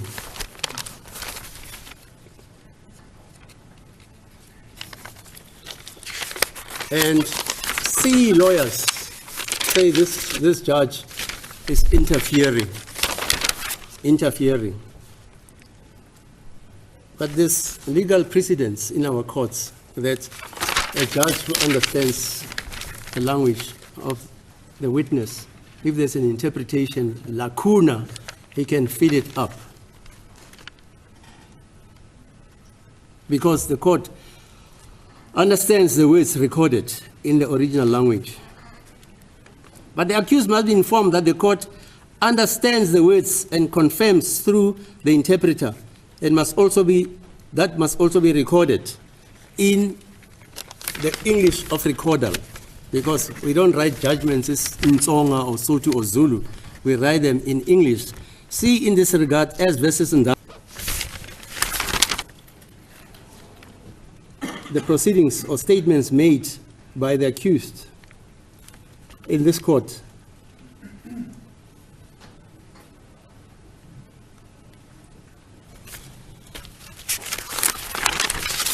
and this court is entitled, in terms of legal precedence, to direct the proceedings of this one was beginning with his that consequently his client will suffer prejudice. The same sentiment, Mr. Baloyi, and I don't think he did that, refused or hid a written statement which is signed by this witness, which witness says he did not sign any written statement. If Mr. Baloyi, for instance, at the risk of his career, would not disclose the written statement, and by the way, Mr. Mnisi's instructions don't include the assertion that, and I was shown this written statement by the arresting officer or the investigating officer, and I saw this written statement, no further particularity. So the defense's cross-examination, which was supposed to be predicated on the alleged written affidavit or statement, that statement was not before court, and this court must see in this regard as versus Piri, 1973, 3, 538,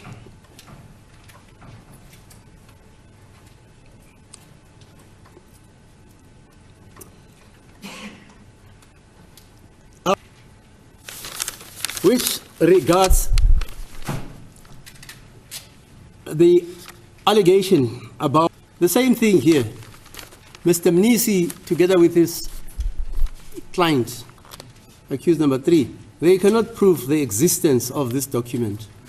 Souza, 1971, 3. Consequently, this statement upon which Mr. Mnisi has to base his cross-examination, this court will obviously hold that that evidence may not be introduced under the cloak of cross-examination. See, in this regard, State versus Nkwanyama, State versus Hepworth, 1928, and the reactions. And the court has to weigh this method because it invokes and enjoins the court to weigh the relative merits of different methods to test Phipson in edition 1930 at page 460, which was quoted with approval in the following case, and S versus Van As, 1991-2, SACR 74, which was read at 108, page 108, paragraph C to H.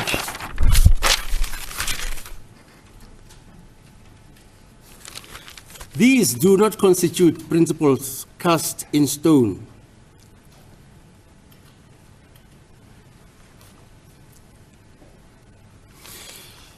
So, consequently, where a witness's credibility and honesty, like this witness's credibility and honesty, and this is not evaluating his evidence in the trial, please don't misunderstand me. It's concerning the inquiry which this court has conducted regarding the existence or non-existence of a written statement. Now, the law says a witness's credibility regarding this exigency if, and honesty if it is assailed. Elementary fairness requires that the witness should be given an opportunity to answer to the intended accusation, namely that the deposed handwritten affidavit concerning this matter does not, that is versus the South African Rugby Football Union and others. This is a case where our president, Nelson Mandela, was taken to task by some judge about a commission of sports instituted by the late Steve Tshwete. This is a 1999 10 case BCLR 1059 Constitutional Court 2001 SA Constitutional Court at paragraph 61 to 63. And also see in this regard State versus Buzak 2003 SA 381 SCA on pages 51 to 54. Where it was remarked in that context that a criminal case or criminal cases are not conducted with trickery and traps. The presiding officer in a criminal case is not simply an umpire, but controls the proceedings and has to evaluate the evidence to make a final decision. Okay.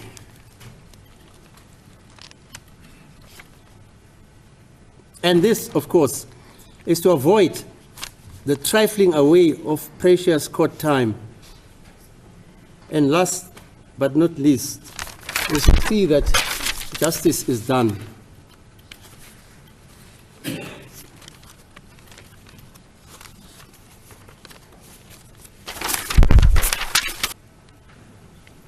In 1958, 3 SA 667 Natal.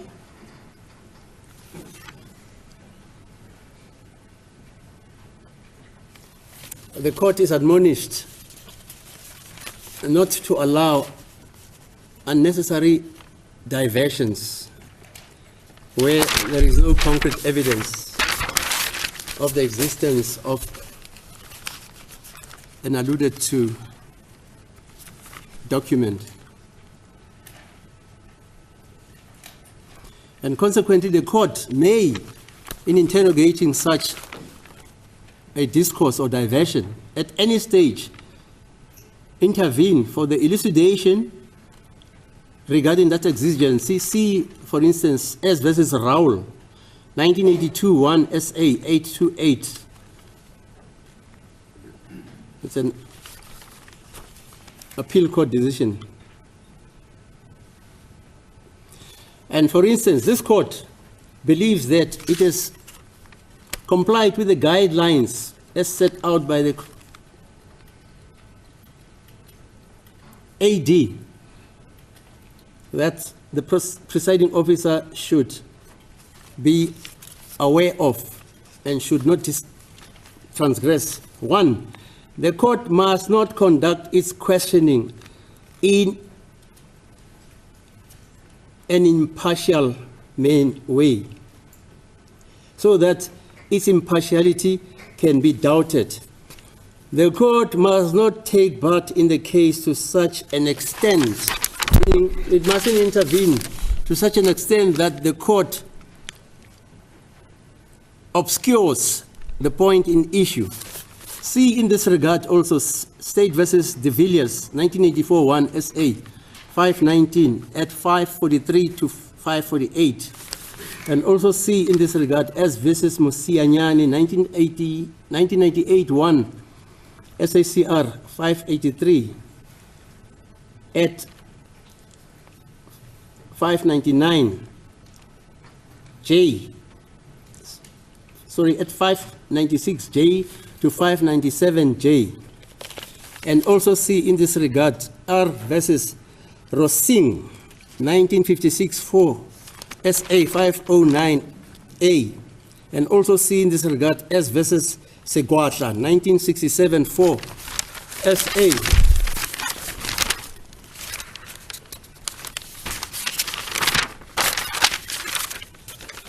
at 506A up to 568H, and also see the case of Van Zyl, 1989 at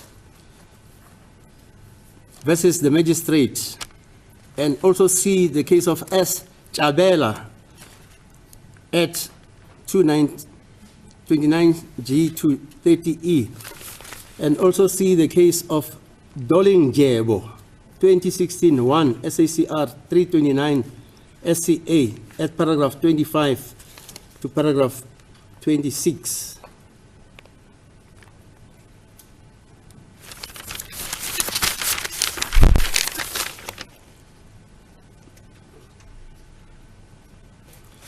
And the court has also had recourse to section 166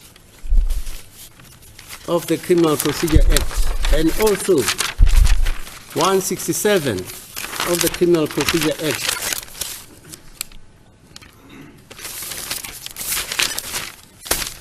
And consequently, this court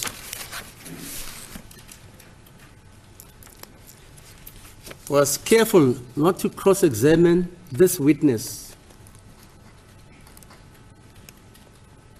because the court is enjoined to remain impartial, and that this should be evident from the nature and scope of the examination, that the presiding officer should not enter the arena because a judicial officer should not only be impartial, but he has to be seen to be impartial. And the perception through the conduct of the court should not be created that a presiding officer takes over the role of the prosecutor, but the right of the presiding officer to question any accused in clarification or to question a witness in clarification is manifestly limited to elucidation or clarification of the evidence presented.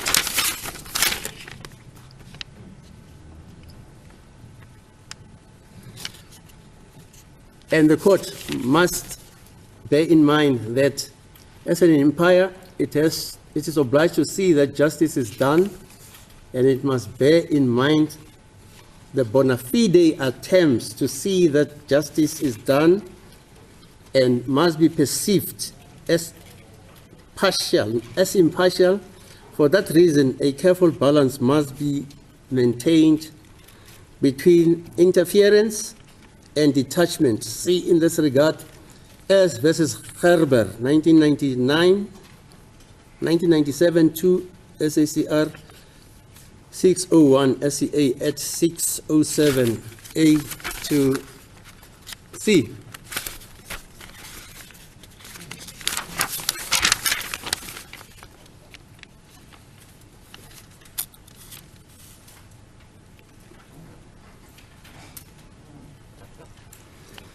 See also in this regard, S versus Muilwa, 1997, all South African law reports 351 NC, 1997, also 1 SACR 188 at,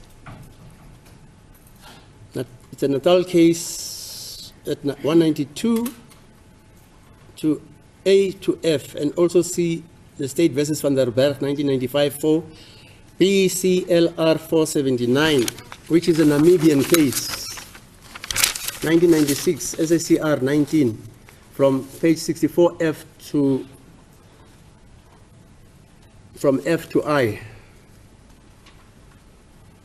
So, the court has utilized its discretion to decide whether certain evidence is essential or not, and in the exercise of its discretion, which cannot be interfered with, if it is exercised judiciously, this court finds that no written statement exists. Okay.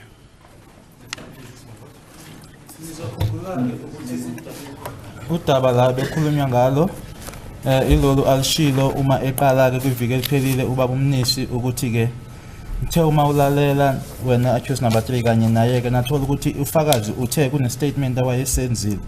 Ithi inkantolo ingakho ke isize yafika ke siyasinqumo sokuthi kwiviki elindlule ufakazi ahambe ukuthi aye eKZN kuyobhekwa ke lawo ma notes noma lokho nje okwabhalwa phansi. Uma sebuya ke namhlanje uthi cha akuna statement engasibhala mina kanye ke nama notes la ebekhulunywa ngawo kutholakele ukuthi awekho. Lana phambi kwakhe unalesi statement ekuyisona lesi ebesilana vele ekutholakala asikho ama notes la angatholakala.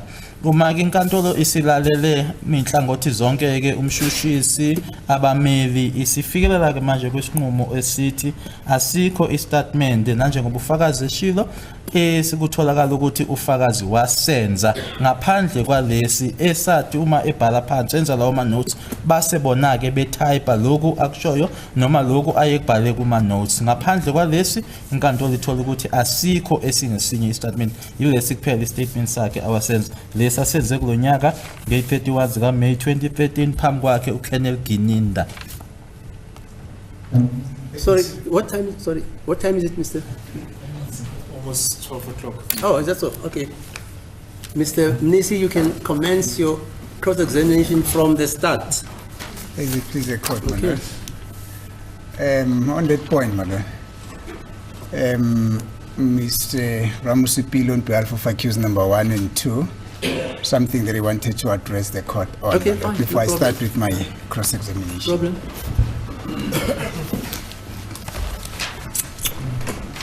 As the court pleases, my lord, I'm indebted.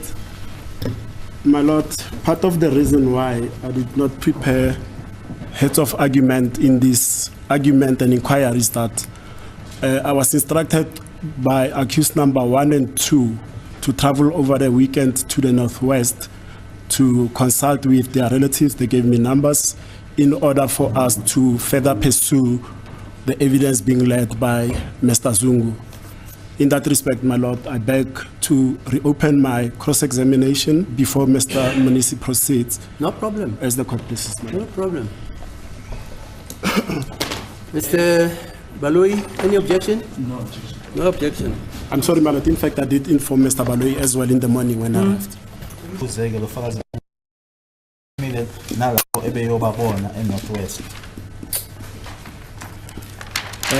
Sir, I'm going to deal with your current statement, the 31st of May statement, most of your testimony, viva voce, and in that statement. Ngizokubuza ke mayelana nestatement sakho ke istatement sakho ngokulandelelana kanye nalokhu okushilo la enkantolo. Now, on the 26th of October 2014, what was the special occasion for Gwabini to call you to come to Fostora's hostel where he resided? Kwakuyini ke ekhethekile noma kwakuyini ke occasion nge-26 ka October 2014 le eyenza ke ukuthi uGwabini akubize ukuthi uze hostela eFostoras. Ukuphendula nama anginalwazi ngiyafisa ukuthola impendulo yakho ukuthi kwakuyini engibizelwe yona. To answer you, I have no knowledge. It is also my wish to know as to what it is that he had called me for. Now, I'm going at Syria team, like I said, at Syria team that is one after the other, paragraph by paragraph. Now I'm going to touch on paragraph 2 of your statement in which you say that accused number 2 is your cousin. Is that still your assertion, correct? Usasho namanje ukuthi umzala wakho noma ukhazini wakho umsolo wesibili. Ngicabanga ukuthi uma ngithi cousin ngoba uzalwa ngithi uzalo lakithi cousin wami. When I say that is my cousin because he is by birth, he is of my family. Ngike ngachaza mhlambe ngathi uzalwa ugogo wami ongizalayo ugogo wakubo. Should mangithi ugogo wami uMantanzi yena ugogo wakhe makuthena kayena kokantanzi ngeke ngize ngikuphike lokho. And also I did mention it that my grandmother is from the Ntanzi family, and if it is that he is disputing that he is from the Ntanzi family, then I wouldn't know. He doesn't at all dispute that he's an Ntanzi, and in fact he does confirm that your father and his father are cousins. Akakuphiki ukuthi wakwantanzi kodwa akakushoyo ukuthi ubaba wakho kanye nobaba wakhe ke bawo cousin. Your comment? Uthini? Ukuthi ubaba wami nobaba wakhe ama cousin. Yes. Nazi kanjalo na. That's how I know it as well. But however, that he does not know your father and he does not know the grandmother that you speak about because he was born in 1990, so the people are too old for him to know. What does that mean? Witness is laughing. No, Mr. How does he know then that his father is his father's cousin? I'm coming to that, my lord. No. That makes sense for this court to understand. Yes, I'm coming to that because the grandmother.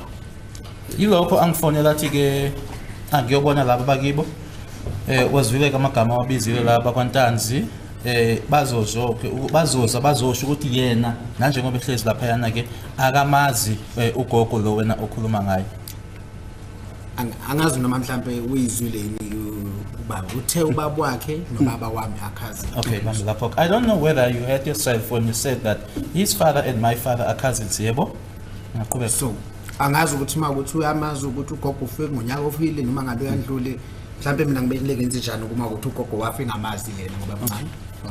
Now that the grandmother passed away in a certain year, now what is it that I should now do when he says or alleges that the grandmother you grew up? Because there are that I've mentioned Mjabuliseni and Zweli Ntanzi. Ngaphandle kokucompromise ke i-security noma i-safety yakho ke ngabukhulele kuphi futhi ke la owakhulela khona ke yena uthi at my statement I did mention that I grew up with some of them but left them when they were still young. Not that to say that we grew up for a very long time, and if they then say that they know, or he says that he knows my father, meaning that he knows where it is that I grew up. Now, before the alleged incident of the 26th of October at Foslora, where he lives, so that he must be killed. I thought you were considerate. You didn't want him to disclose let me his leave it whereabouts because of his safety being compromised. Okay, then to testify at this trial. Thakakazi ukuhlangana nawe yena uqale ukubona ngqa esinye kwiviki endlule uma uza la enkantolo uzonikeza ngobufakazi. And so sorry. Noma ulahlwa zihlobo kwesinye isikhathi kumele ukwamukele. Even if you are deserted or abandoned by family at times, you need to accept that. And accused number 2 further denies that family. And on behalf of accused number 1 and 2, the suggestion is that, sorry, my lord, I see accused number 1 is raising his hand. May I approach, my lord? Yes.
Thank you, my lord. I mean, that's it.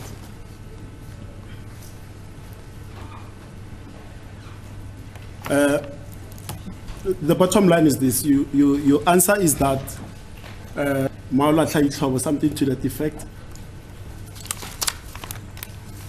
Can I almost attend to this? Yes. Okay. Uthi ucela uphinde kunaloko okushilo ke noma ulahlwa umndeni kumele ukwamukela. Oh, yes. Okay. The bottom line is this, and I'm not going to belabor that point. Accused number 2 says he hasn't met you, he hasn't grown up with you. In fact, he's 4 years younger than. Ngicabanga ma withdraw mhlambe khona Friday ukuthi ubuze ngokuthi sihlobana kanjani sikhulelephi kanjani ngicabanga ukuthi kube wena o withdraw. With regards to that, and I also thought or accepted that accused number 1 also welcomed that. So sorry, did I say accused number 1 or 2? Uthi yena ukhuluma ngo number 2. Oh, ukhuluma ngo accused number 2. Yeah. Yes, baby bancane kimi. Yes, they were young, they are younger than me. Okay. Gwabini told you that his homeboys were coming. Accused number 1 and 2, they were not part of the group of the homeboys that you refer to in paragraph 2. Just a moment. Gwabini told me. Oh yeah. Uthi ke number 1 no number 2 yena ke babengababona babengasiyona ke ingxenye yalabo ama homeboys la uGwabeni wayekutshela ngawo ukuthi nabo bayeza. Bathi bona ke abekho la kulama homeboys okwakhulunywa ngawo la. Vele umakhelwane ba mhlambe mayithi ama homeboys amanye engabe bala mhlambe accused number 3 4 5 bona mhlambe engathi umakhelwane bakho or umuzwa kaSibiya kwangadinga ukuthathi ama homeboys.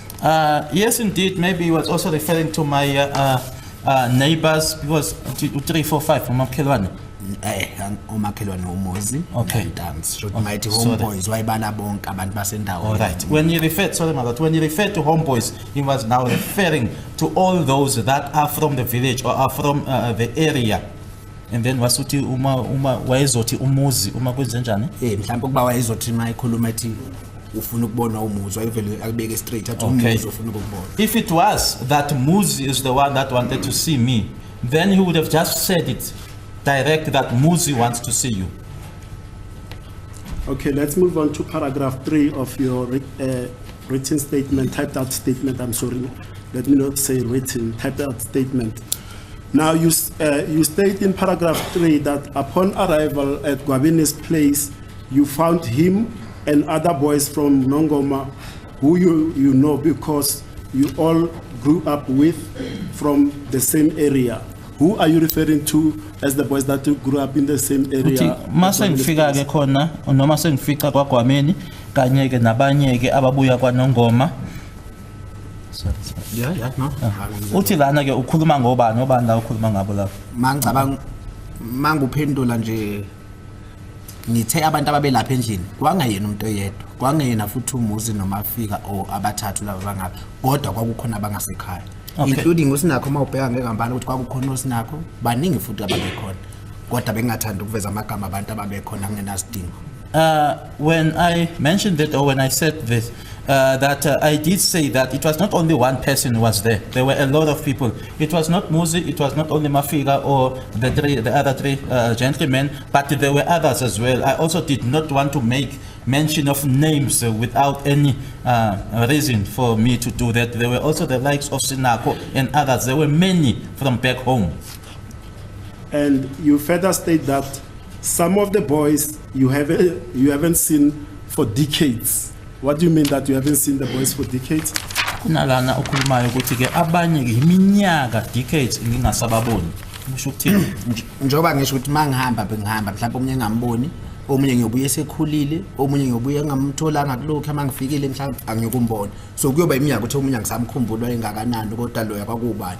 Ingakho kwabe ayingenze the introduction yabo. As I've said or mentioned that I would go, I would leave the others maybe young, I would come back, the others would have grown. When I come back, the others are no longer there, or are not staying there, or I don't see the other one. Hence, Gwabeni then had to do the introduction as to who is who. Now from that, pertaining to accused number 1 and 2, who have you not seen for decades? Ngokumayela ke no number 1 no number 2, ubani kubona Bunama decades ungasamboni. No Muzi ngingasho ukuthi bengamboni.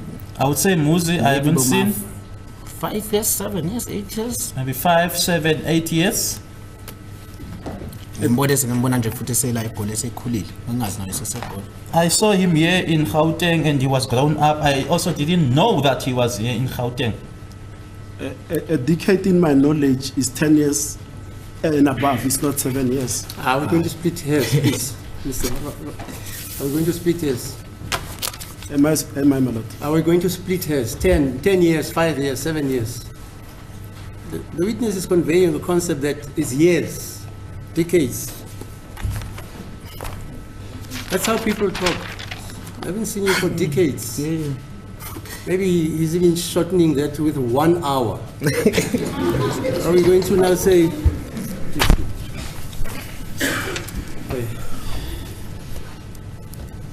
Then you proceed in paragraph 3 to state further that Gwabini introduced you to Carlos and in brackets is Gada and his real name you say it's Mutobisi Ngube Mafika Bongani Ntanzi Mtokozisi Mapisa. You see that? Yeah, I see that. Ngiyakubona lokho. Now, why would it be necessary for Gwabini to introduce you to Bongani because he's your cousin? Manje ke kwakuyini isidingo sokuthi aze introduce ke nakubongani ngoba yena cousin wakhe. Njengoba bekusengishilo ngathi bengahlali nabo. Mhlawumbe amunye bengasalikhumbula igama lakhe bese ngikhumbuza ukuthi lo nombe yamkhumbula kokubani. And khona amagama besibizana ngawo mhlawumbe bebengazi ngalo. Nami nje lelo abalibiza la icourt bayaqabuka ukulahla bebazi ukuthi nguzo. As I've already said that others I haven't seen for a very long time. And he would then say or remind me, do you remember who this is? And there are names that would refer to each other by. Even the names that are being referred to here in court, that came as a surprise to them. And you proceed further by stating that you did not need to be introduced to, and I'll state them by accused number 1 and 3, but there you give the names because you are used to them and you see them often. You see that part where you say 1 and 3, that is paragraph 3. Muzisi Bia and Carlos Ntubisisi Gadla. Lana ke uyasho yes, the witness acknowledges. So you say those 1 and 3, you saw them often. How often did you see them and where did you see them? Uthi buvamise ukubabona ke 1 and 3. Buvamise ukubabona kuphi? Njengo qale ngoba accused number 1 uthi 1 and 3. Yes. Okay, 1 and 3. Umuzi bengimbona ekhaya mangifikile, mhlambe mayidlala sakhula bengimbona lapha.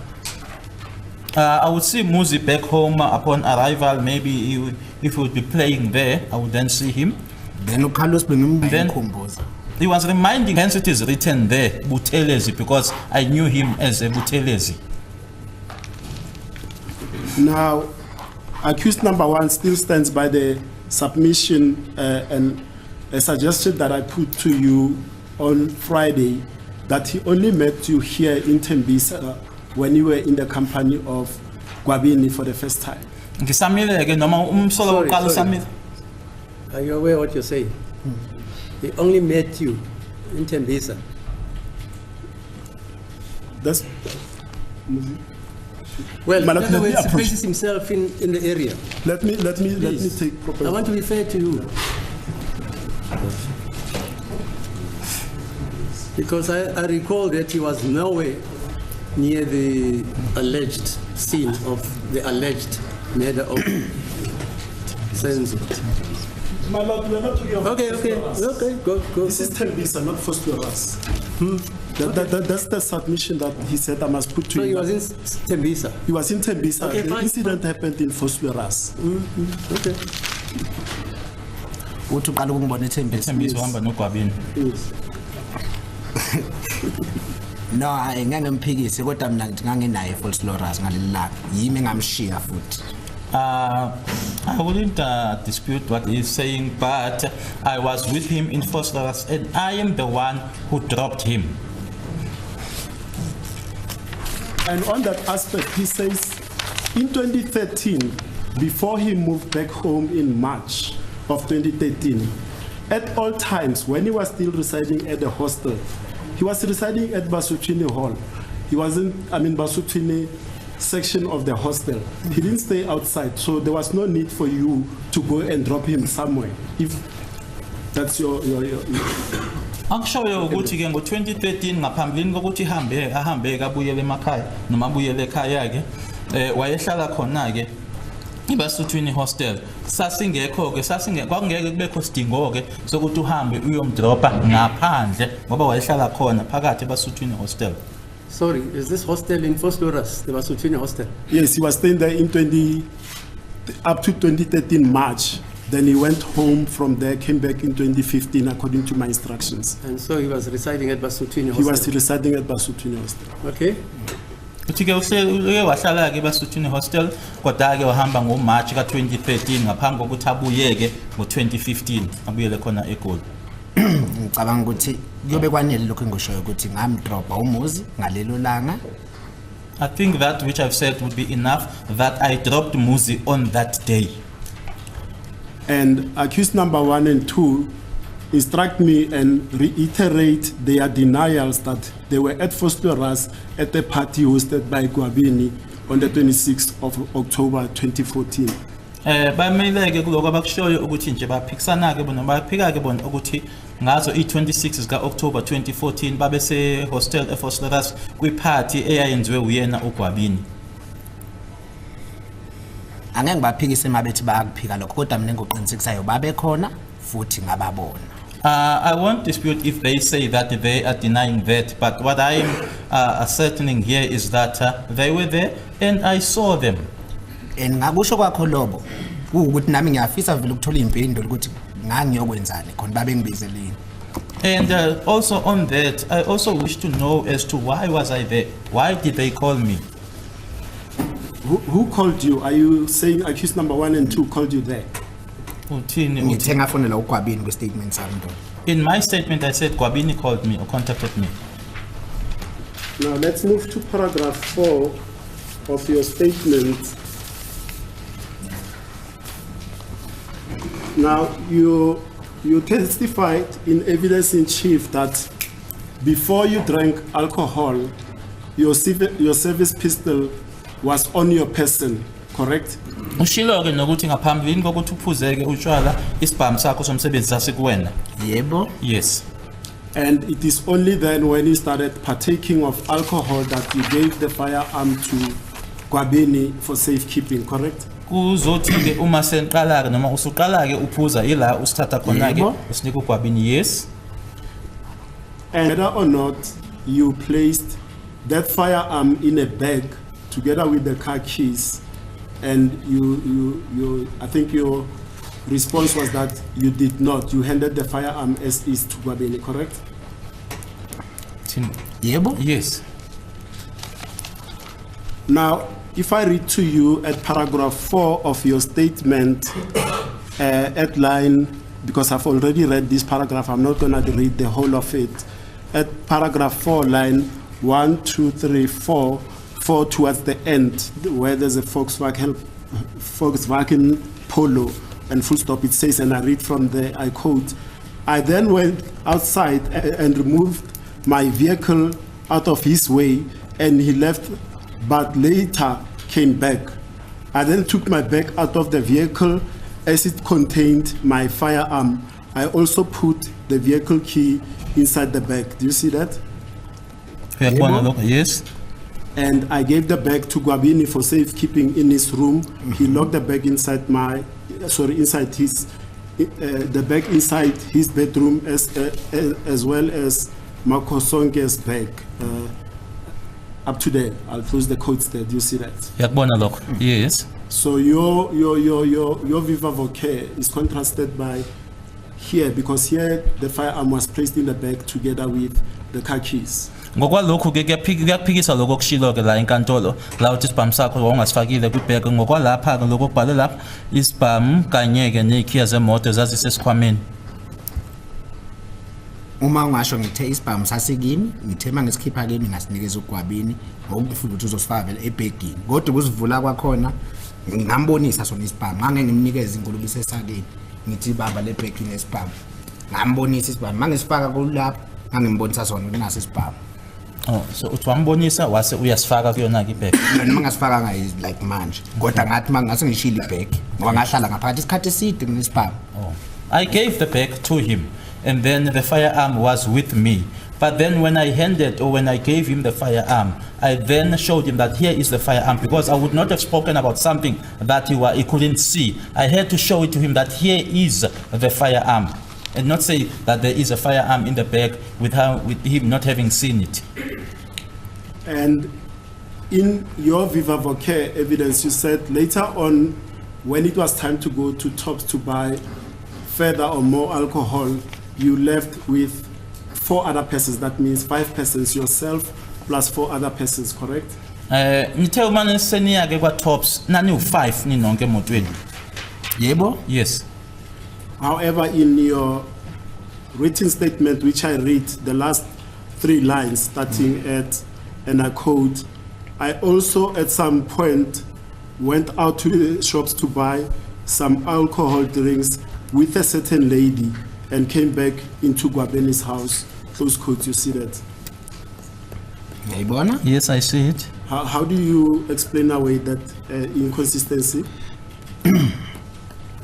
Lokumehluka ke uchaza kanjani? Umehluko wala uma ubona lapha kwi statement sami ukuthi ngihambile ngothenga nabo utshwala Tops and mangibuya ngichazile futhi ngeke ngaphuma nomunye intombazane owayethenga khona la eduzane.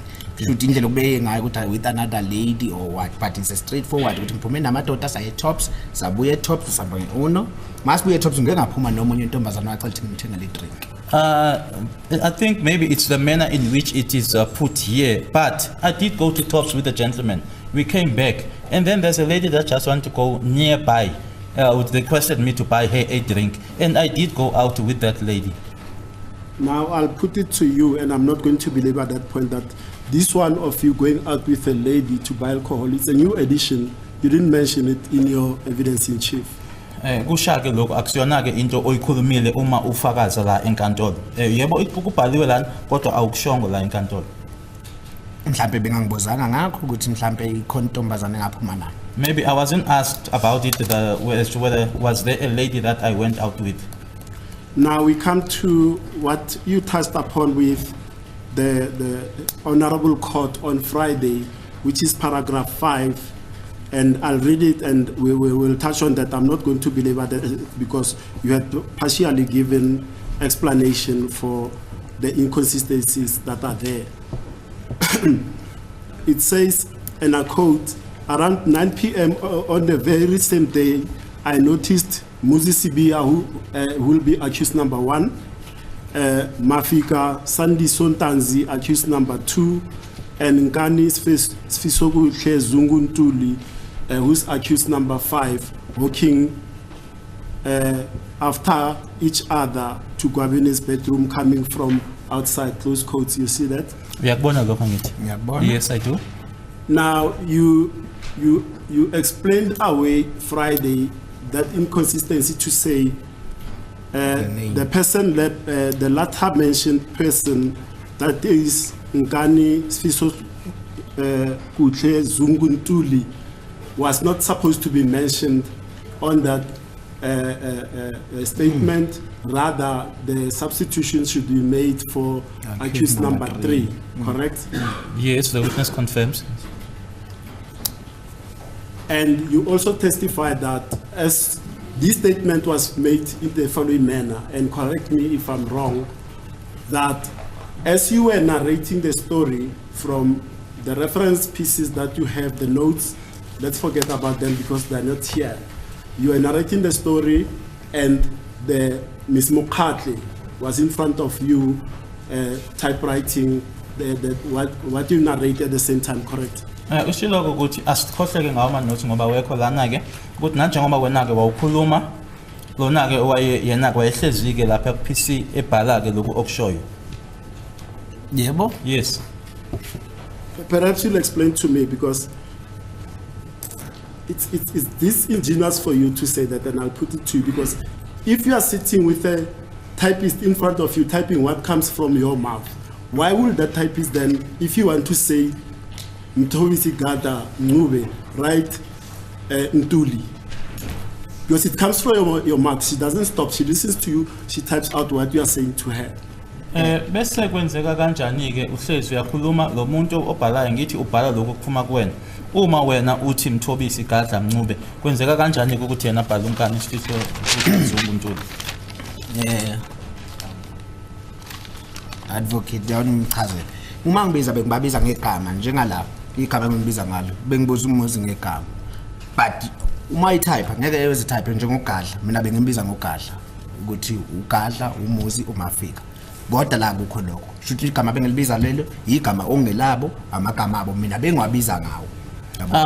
So ngenzeka ama item mhlawumbe ethi gadla athi nkane lo it's a mistake amagama oyibona la le enzama ukuyenza ngathi yona inkinga akusiyona inkinga lamagama ilamagama tha misplaceekile instead of ugadla kungena igama likankani yilokho kuphela inkinga. It is only the names that is here a problem, or that you want to make as if it's a problem, but it is not a problem, where I would mention them by their names, Muzi, and then instead of Gadla he would then write Nkani, but that is what happened where the names had been confused. I don't understand, because if that was the case, Sir, why don't you understand? He's explaining. I'm trying to understand, Nana. But he's explaining. Yes, Why don't you understand? I need him to explain. Okay, me. fine. Because my Lord will ask me whether I understand myself. So let me hear from him. You say something about the spacing and the names. I'm not sure whether I'm getting you correctly. Explain that so that I understand it, please. Spacing and the way. So Now you are maybe saying that you are referring to spacing and the word. okay. now. So sorry. You are saying the names as it were written. I don't. That's why I'm saying. He is saying, the typist confused the name Gadla, for instance, and Nkani. That's what he's saying. Are you saying that, sir? Correct, my justice. Please. Now, let's move on. Let's not belabor this. Now, if you say you took this statement, it was made on the 31st. When was a copy made for you? Was made on the same day. Ikhophi ngayenzelwa ngalelo langa i-31st sikaMeyi. And you took the copy home, if I understood your evidence, then when you read it again at home, you realized that there were these inconsistencies, correct? The witness is nodding in contempt. Yes. And did you then pick up your phone and tell Colonel Gininda that wait before you distribute that statement to the defense attorneys because I've observed discrepancies thereon?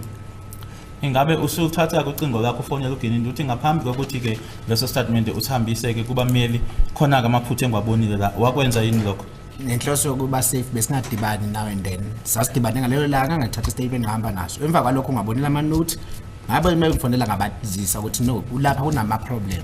Kodwa bebekubizela ukuyoconsulta i-advocate. For safety reasons. That's why bengakulungisa lo maphutha. For safety reasons, we didn't meet or we wouldn't meet. But then when they contacted me, when we had gone or called me to come and consult, I then notified them of the mistakes. Okay, just and also not to compromise your safety. At the time you made this statement, you were now under the witness protection, correct? Wawungaphansi kwayo protection ngathi wenza lesi statement. Bengekho ngaphansi kwe witness protection? No, I wasn't. Okay. All right. Now you continue in that paragraph 5 that you observed or noticed. In particular, let me leave the other person because it's represented. You noticed accused number 1 giving Gwabini a .38 special revolver firearm, correct? Uthi ke kubuza ngo number 1 khona la ukhuluma khona ngabantu abanikeza ugadla ibhamu kodwa uzokhuluma ngalo omelo uyena omunye umelo naye uthi wase ubona ke unumber 1 enikeza uGwabini i-38 special. Okay, asiyilungise bengaze bethi uthe ugadla base ushuthi ubukhuluma ngobani accused number 1. Yes, okay. .38 special. Yes. Okay.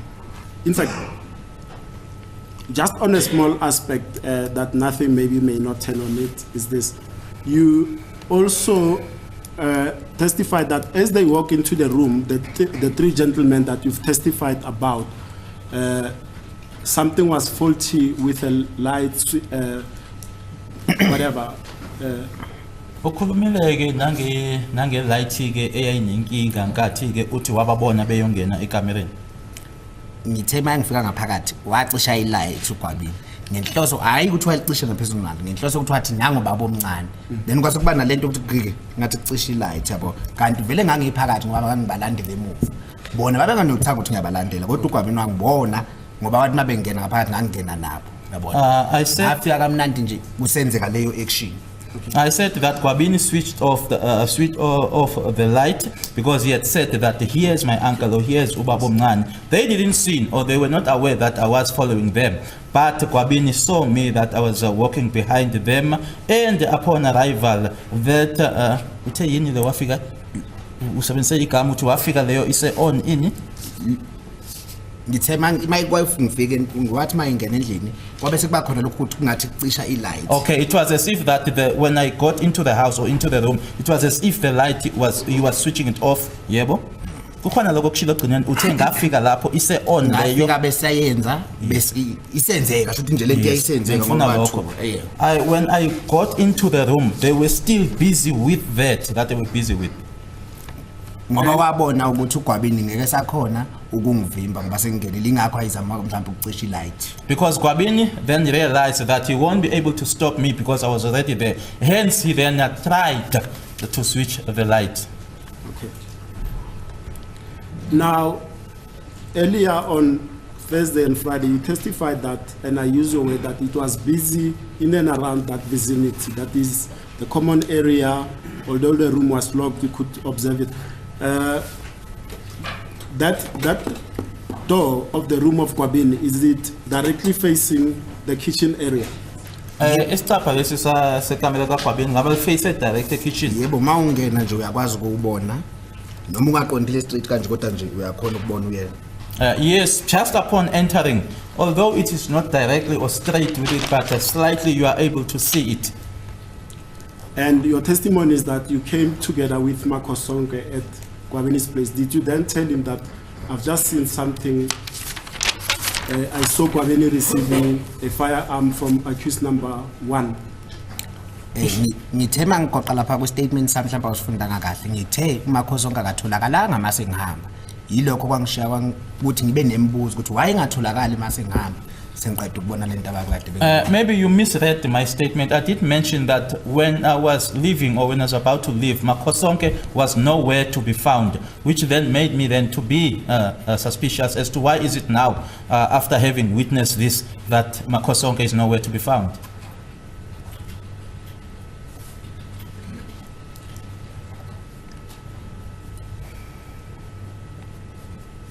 Now, the instructions from accused number 2, and it pertains also to this paragraph 5, is that you saw him changing hoodies from black to gray. 100%. He instructs me to tell you that that never happened. Let's move on to paragraph 6 of your statement.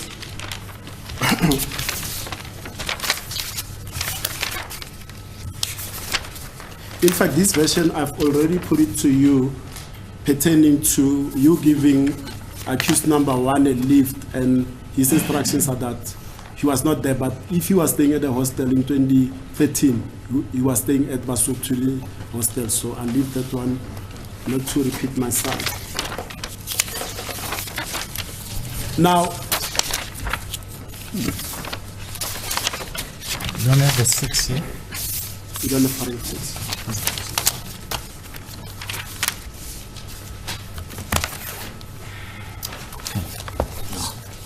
No, it's fine.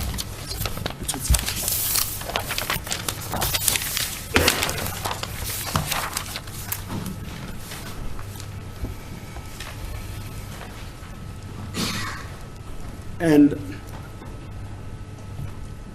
you also testified that at some stage, accused number 1 stood up and announced that the deceased is normal, that is Senzo Meyiwa. Yebo? Yes. because he was not there, he denies as well that he uttered those words. Ngoba wayengekho ke lapho uyakuphikeka nalokho ukuthi wakusho. Ngeke ngimphikele maye ukuthi mhlawumbe kwakuyikhophi yakhe lengayikhuluma lokho. And then I wouldn't then be able to say anything if the one who said that was a copy of him. Now let's go to paragraph 8, the morning of, or the day of 2014 when... Yes. Now, then, when you saw that and your suspicion is aroused, did you tell anyone, did you report this, that these people that are on this newspaper article, I was with them at the party in Vosloorus on the weekend? Uma sikubona ke lokho ngalelela langa ke lange 28 ngabe yini uma sekunase kuvuka insolo ukhona umtshela ukuthi but labantu laba bala ngabazi ngangenabo ephathini eFosloorus. Noma ngeke ukuthi ngakhona engamtshela ukuthi ngibone ukuthi nokuthi kodwa ngathi mangubona ngakubona kubuyisa emqondweni wami ukuthi yini engiyibonile especially ngokushintsha kaMafika kwakhe ijacket yikho kwangenza ka notice ukuthi man mabethi begqoka into eblack lo uMafika wayithi mayifika lapha ashintsha ijacket. Although there is no one that I informed or that I told, but when I saw this, but I then recalled in my mind, and especially when it was written or mentioned there that the other one was wearing a hoodie, and then it reminded me of Umafika who had changed a hoodie. Kodwa ngathi mangibuka lo we dread ulivulekile imqondo nami kwangekhona ukuthi mhlawumbe sekumele ngihambe ngiyobuza ukuthi obani ngangenzanga investigation ngabe sengithule futhi ngangabazondanga ukuthi sengaze ngiyabasukela ngentension. And also when I saw the one with the dreadlocks and his dreadlocks were loose, I didn't now go out to make my investigations. I wasn't hating them, or I didn't hate them now for me to be able to go and investigate. Let's move on to paragraph 9 of your statement. You testified that you then contacted for the first time General Leshabane. When did you do that, if you recall? Uma kuukuthi sakhumbula ke wamfonela nini uGeneral Leshabane? Mangicabanga kwaku 2018 yophela or 2019 uqala kodwa nje. If I remember well, towards the end of 2018, beginning 2019. And do you recall exactly the detailed information that you told General Leshabane at the time about your knowledge of the Senzo Meyiwa murder case?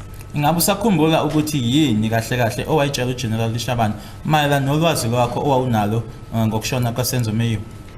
Ngamtshela ukuthi nginezinsolo zokuthi abantu abenza lokho nginolwazi labo.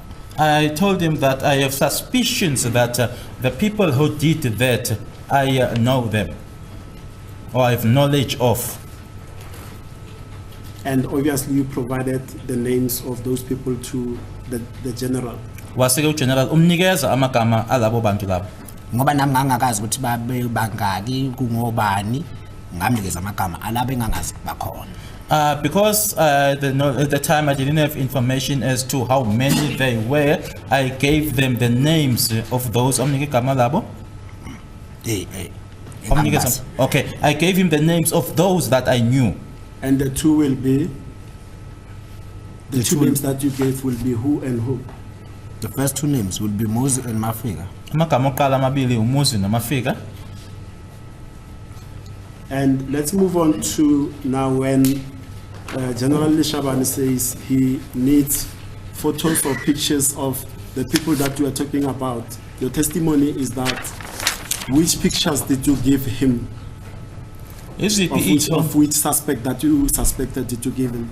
Iziphi ithombe noma abapha basolwa owanikeza ngezithombe zabo kuGeneral Leshabane nkathi esecela ke ithombe? Masilungise la nkonzi. Angamnikezanga ngambonisa zona. Isithombe sika Muzi noMafika. Let's correct this. I didn't give him the pictures. I showed him the pictures of Muzi and Mafika. From where did you show him the pictures? From which device or article did you show him the pictures? I had put those or placed those pictures in my phone. Had you at all times before then had those pictures of accused that you gave to Lishaban, or do you have to source them somewhere else? Ngaba iy'thombe owayithola ndaweni ithize noma iy'thombe owawuhlezi unazo? Ngayithola efonini kaGwabini. From Gwabini's phone. Now, you were shown Exhibit S, and for the sake of completeness, I'm going to ask for it to be shown so that you can show me the pictures that you showed to General Lishaban. Will they be on that exhibit? No, azikho lapha. No, they are not there. And do you know if they are on any exhibit that you are aware of? Because I see at the end of your statement, we'll come to there, I see you refer to photo albums from which you identified the suspects. If you go to the last paragraph, yes. Yeah. The photo album that you referred to, that you identified accused number 1, what photo album will that be? Yiphi le photo album le uthi number 1 wambona kuyona? Ngokwala. Ngokwalana ngicabanga ukuthi ngibona inamba lapho 10 to 17 22 to 24 mawangibonisa leso sithombe ngakwazi ukuphendula. If you were to show me the picture, I'll be able to refer you, because here I only see numbers. Let's defer this question because my learned colleague Nesta Sibanda will have to arrange them for us so that we can take them in a structured manner. So we'll do it at the end of your statement because I'm going through it at Sierra team. Sorry, you never pursued this question on the last cross-examination. About the photos, you never pursued No, it. I never did, my lord. Now let's go to the one that I know that you've corrected it, but I want to put certain versions to you about it. That will be Exhibit S and photo or page 47.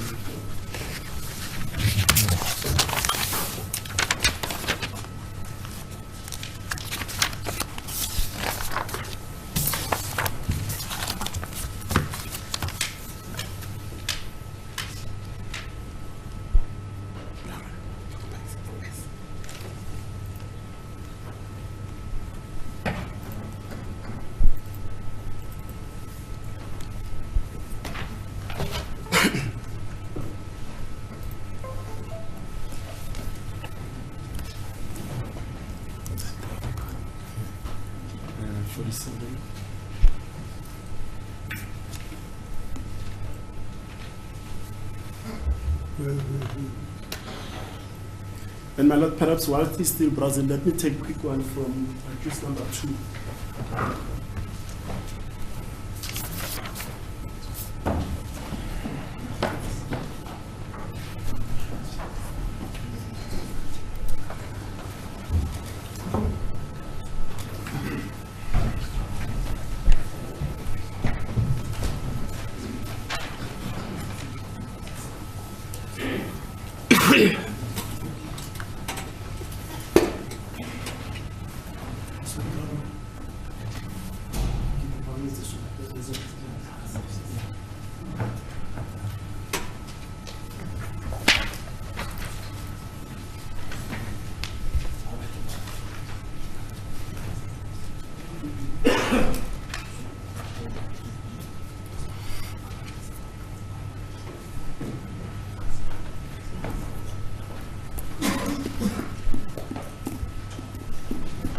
Thank you, my lord. I mean, that's it.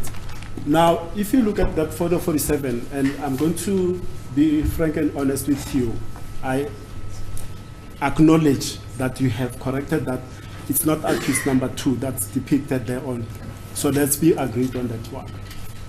However, at the beginning of investigations, accused number 2 instructed me that this photo, the police officers that arrested him in Rustenburg at phase 2, Rustenburg, where he resided in 2020, they came with this photo, and when they questioned him, they produced this photo and insisted that he is the person that is depicted on that picture.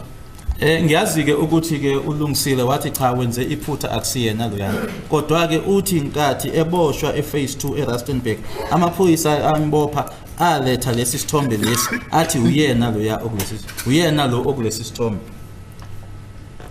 Ngiyaxolisa benga-investigate le case. My apologies, I did not investigate the case. Maybe umbuzo loyo ungaphendulwa umuntu obe-investigator i-case. Maybe that question can be best answered by the person who investigated the case. And just to finish it off, like you are saying, don't comment if you don't want to comment, but I want to place it on record that the very same. Nje kuwena ke uma ufuna uphawula kulokho noma ungafunike kodwa ke uthi lesi sithombe lesi washaywa ke amaphoyisa ukuthi ethi akavume ukuthi uyena loya. Ngizokhomenta ngithini ngoba bengekho futhi bengazi ukuthi bayaphenya nami bafika naso ke lesithombe sebezekile.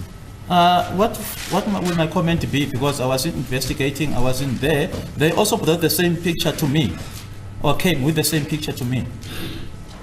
Who is they? Who brought that picture to you, and what did they say pertaining to that picture? Obani labo abezana lesi sithombe kuwena futhi bathini ngaso lesi sithombe? Investigating officer. Investigating officer?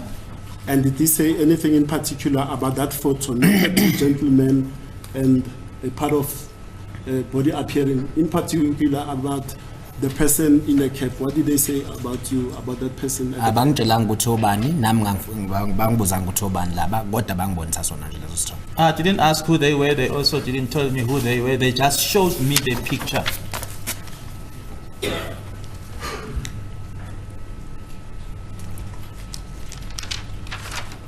And with respect to, still on that paragraph, you testified that when you confronted accused number 1, and correct me if I'm wrong, about his involvement in the murder of Senzo Meyiwa, he denied that, but he implicated, or was it the general telling you that? So that's why I'm saying, you clarify for me that someone implicated accused number 1's uncle, Spiva Sibia. Who was that person?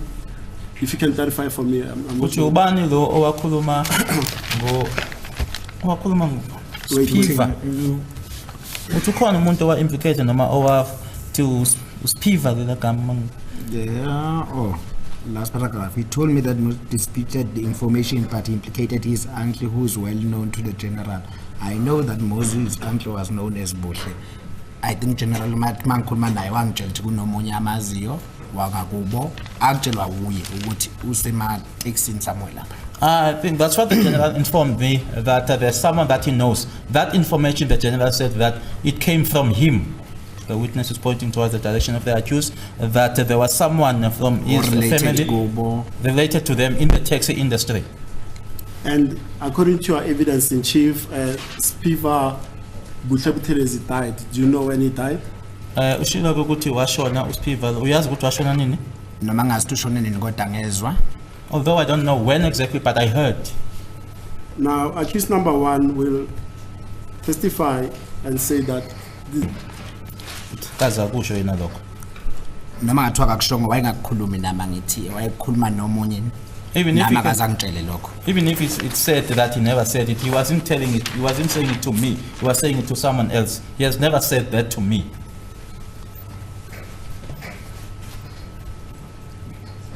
now at paragraph 11 of your statement, and it pertains to your testimony that there were discussions between you and accused number 1 regarding the Senzo Meyiwa case at the wedding of your sisters in August 2019, correct? Kushilo ke ukuthi ngo-August umaganwa ke usisi wakho? Yebo. Yes. Now, did you report to anyone in August 2019 that you had these discussions with accused number 1 pertaining to this case? Mhlambe umuntu njani? Maybe.